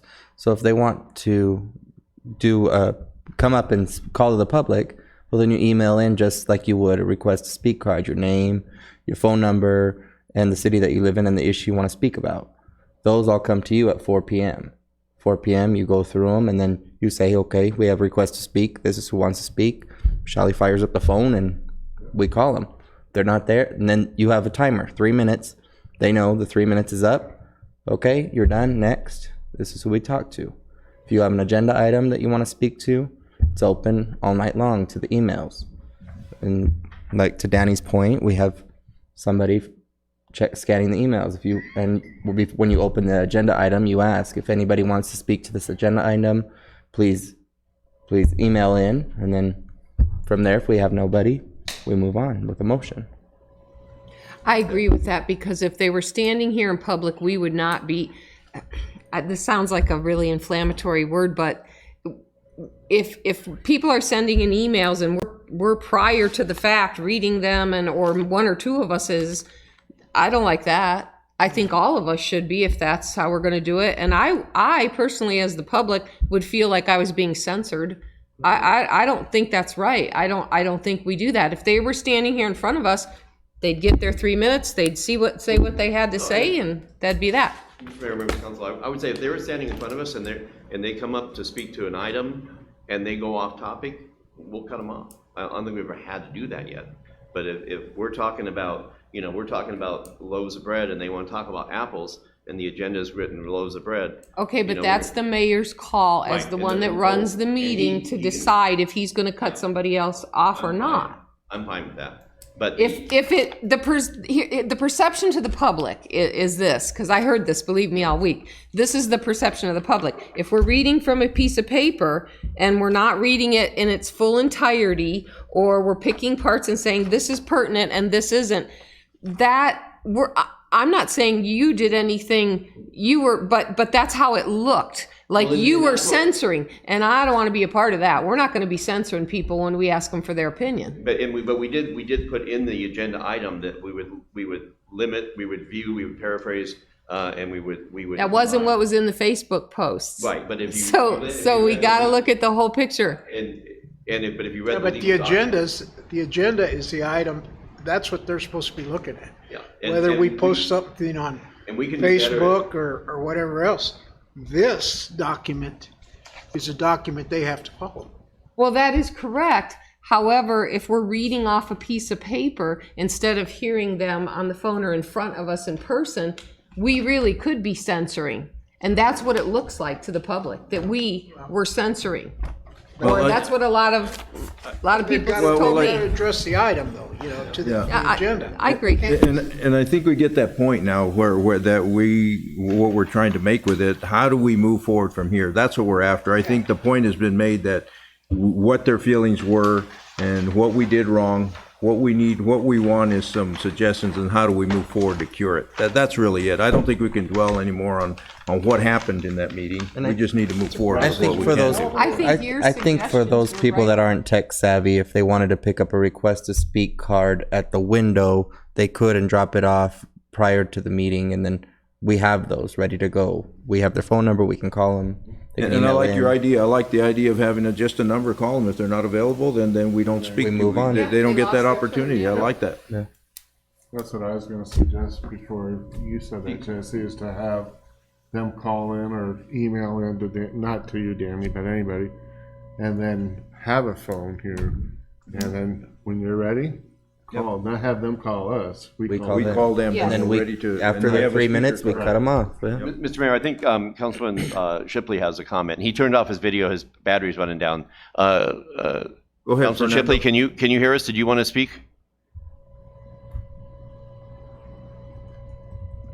Because I believe. Yeah, there's, Yeah, go ahead. so, I'm just saying that under call to the public, they can bring up any topic, but just don't comment if it's not related to that. Right. Right? No, it'd be the item, the agenda item. But if it's an item on the agenda, it is the chair's prerogative whether or not to recognize them. I know a lot of chairs that just do not involve the public. They take their comments to public, period. I've even seen them discuss, make a decision, and then call for public meeting. And I think that's kind of easy, but that is up to the chair. So that's the mayor's call, whether or not he takes the comment. My issue before the meeting is that a lot, I don't have a, here's the presentation. Then I have a question. I might think that you missed something or there's information that isn't available that should be. So that's when my question comes. And that's it. So I think we have time to put together a more comprehensive thing for the town hall model. What I would like to get from council right now, I think we can bring this back with some improvements. But what do you want to see at the next meeting? Do you want, we have the email set up. Do we want to take a run at the experiment of people being able to call in, letting us know ahead of time? And then it's easier because we don't know what time we're going to hit, for us to call them. And if they say, hey, I would like to participate, can you call me at my time? And then we're not just, you're sitting up there and the phone rings and, it's a wrong number or something. And they want to talk about your student loan, or do you want to? So, and so we would call them and you would have a phone. We can do the technology, and then say, I don't know if we want to say, is anybody else out there? I think it'd be wide open if we say, who wants to call me now? I can't believe that someone's not going to have fun trying to call somebody. We have a list. So we take, except for call the public, next meeting, email, and a phone number if they want to email so they can actually speak during the meeting. Yep. Do we want a time cutoff on call the public? Well, right now it's 3 minutes. No, but I mean up to, like will we 6 take it, o'clock, 7 will we take Oh. accept emails all the way up through the meeting, or can we, the start of the meeting is a cutoff, or at 4 o'clock, 5 o'clock, start of the meeting, or just, you want to try it and just take If we're not going to have to review them, I don't think we have to have a cutoff then. We just get the whatever they're called to the public with a number, and that gives us, we have them for the start of the meeting. Okay. I don't think there has to be a deadline. So we'll, Because you open it and then you close it and move on the agenda. Yep. So if they were watching, they know. The only other one would be our second call to the public. That's when they would email in or whatever that they want to be recognized during the second one. okay. So we keep the email, and then we accept requests to be called. Mm-hmm. I think that's gonna bring in more community involvement. Oh, yeah. Those people that can't show up, well, you can anyway, but Yep. in the future when we have an audience, Mm-hmm. they'll be able to feel free to Call call in. them, the elderly people sitting on their couch, whatever. I think it's great. We should have been doing this a long time ago. Yeah. Well, So I think Ready. we do. I think it, Go ahead, Fred. I think it eliminates the potential of that person comments being misread or misinterpreted. Yep. Because it comes directly from them. Yep. And there's just no question as to what was said. Yeah, exactly. Yeah, no, and we have to worry about perception. Yep, we need to worry about perception. So, I think we should be doing the same for the agenda items then too. Allowing exactly how you presented it. They send the email saying, I would like to speak add agenda. Yes, My phone and here's number, my phone my number. name, Yeah. and the city that I reside in. Because they would be sitting here, if it was agenda item and it was number 8, you know, or whatever it was on the they'd be sitting here till 9:30, Yeah. waiting. Yeah. So, you know, if they're at home and we're calling them, that just makes it so much easier. And I would have that list anyway to run it from here. The only things I wouldn't be able to is the ones coming in additional, and that's fine, as long as we communicate with it. And then I think that the chief can get you a burn phone that you can use to call back. What's that? Get a phone, a disposable phone we can use to make sure that, I don't know if you want to, what number we want to, well, we're calling back. Can we just We'll use have to this- figure out the phones. Can we just use a city phone that it's one of the landlines that has a restricted phone number? We're mostly that's cell not a phone. big deal. Shelley said you could use hers. Her cell phone, right? Her cell phone. So, and, okay, so to speak to the agenda item, They could do either way. then we're gonna do it, the same thing, request Yes. to be called back? Yes. Okay. All right, and then same thing for third call to the public? Yes. So then going back to the policy, that pretty much we'll have to rewrite the accepting the public comments.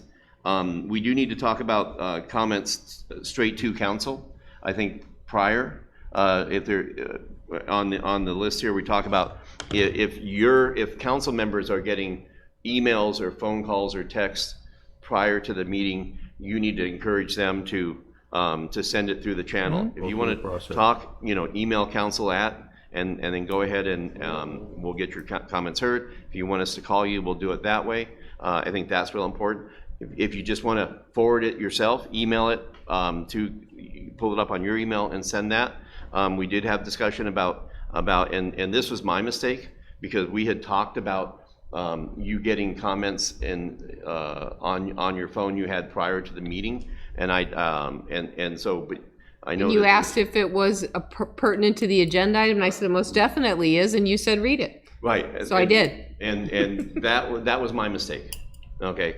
In talking to attorneys our attorney on this, the idea that you're having communication one-on-one with individuals during a public meeting on comments on issues that are in the public discussion, those need to be made in public.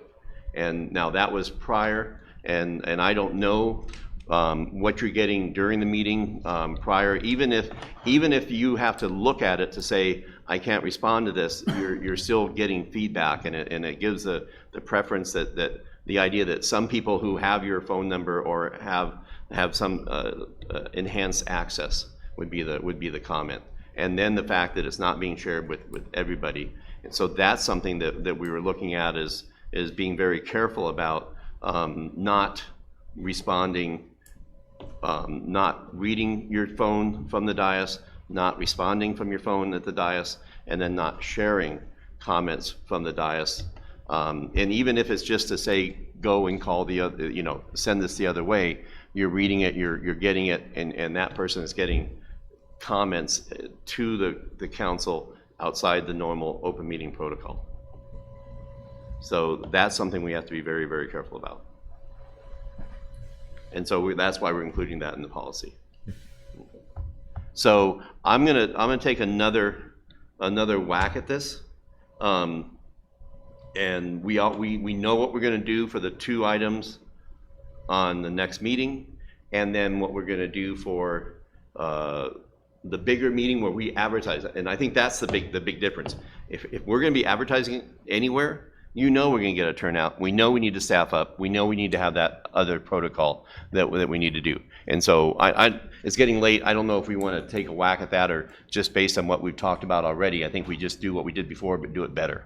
Yes. Well, and what Be a a little more good, complex. what a good problem to have. Yeah. What a good problem to have that we had that many people Yeah. that wanted to Yep. give us their input. And- That's awesome. And boy, then when I put my foot into it, I put Do my you foot need a into it. motion for this then, or do you want us to table it? What's that? You put No, it I here. think directed to bring back the next meeting with changes as noted.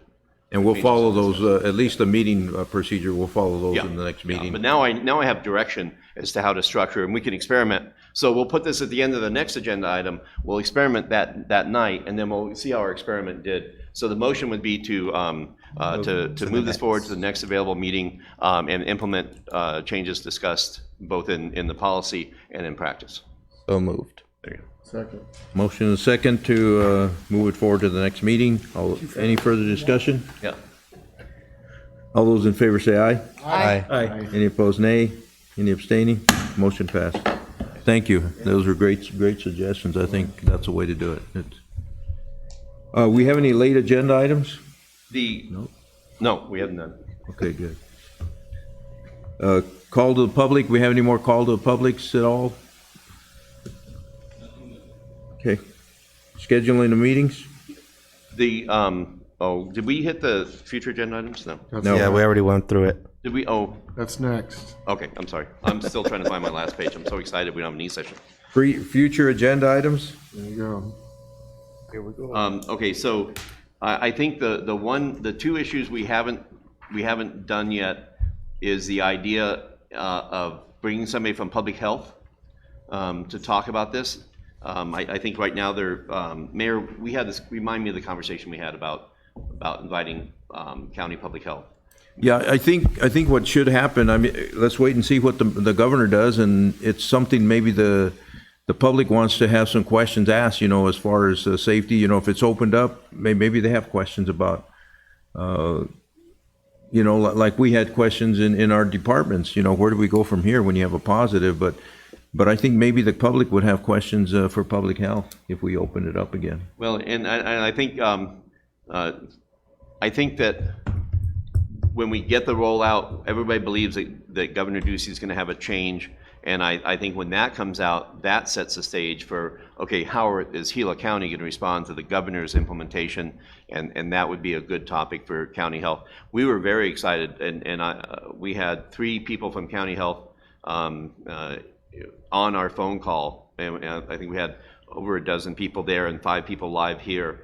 And so that was helpful of them. They were very helpful and gave us finality on things.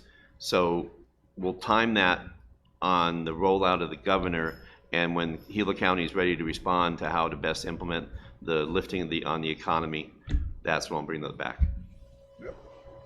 When the time is good. Ready? Yeah, thank you, Mayor. I'm thinking we probably should wait because some of those executive orders from the governor expire on May 1st. Yes. And so we may be talking about something now that in a week from now will be maybe not even a non-topic. Yes. No, I think we'll know when the time is right. And I think we just play it. We play it by. I'm sorry. Go ahead and finish your thoughts. I'm finished. Okay, so I think when there's new stuff to be dealt with, when there's a new round of questions, a new round of things, a message we need to portray, a new way to. I think at some point we're gonna have to say, hey, restaurants are open, but you gotta keep your social distancing. You gotta keep washing your hands. We can kind of reinforce that and get the county to help us reinforce that. And then the only other future agenda item we had talked about, do we want to bring a medical professional in, or a group of them, or every time I think about this, I get more and more concerned about the bringing doctors, which doctor, everybody has, if you think politicians have different opinions, doctors have different opinions, where are we at on medical advice?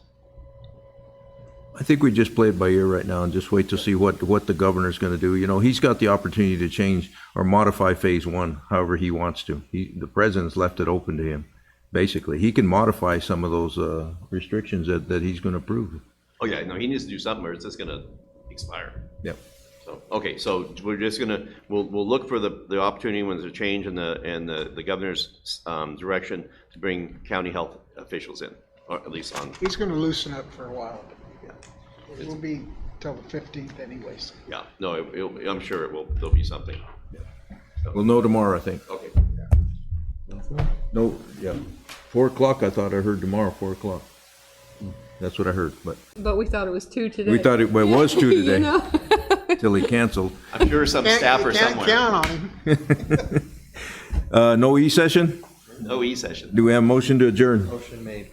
Second. Motion second to adjourn. All those in favor say aye. Aye. Any opposed, nay. Meeting adjourned. Thank you. Mayor, members of council, thank you very much. You're on fire today, man.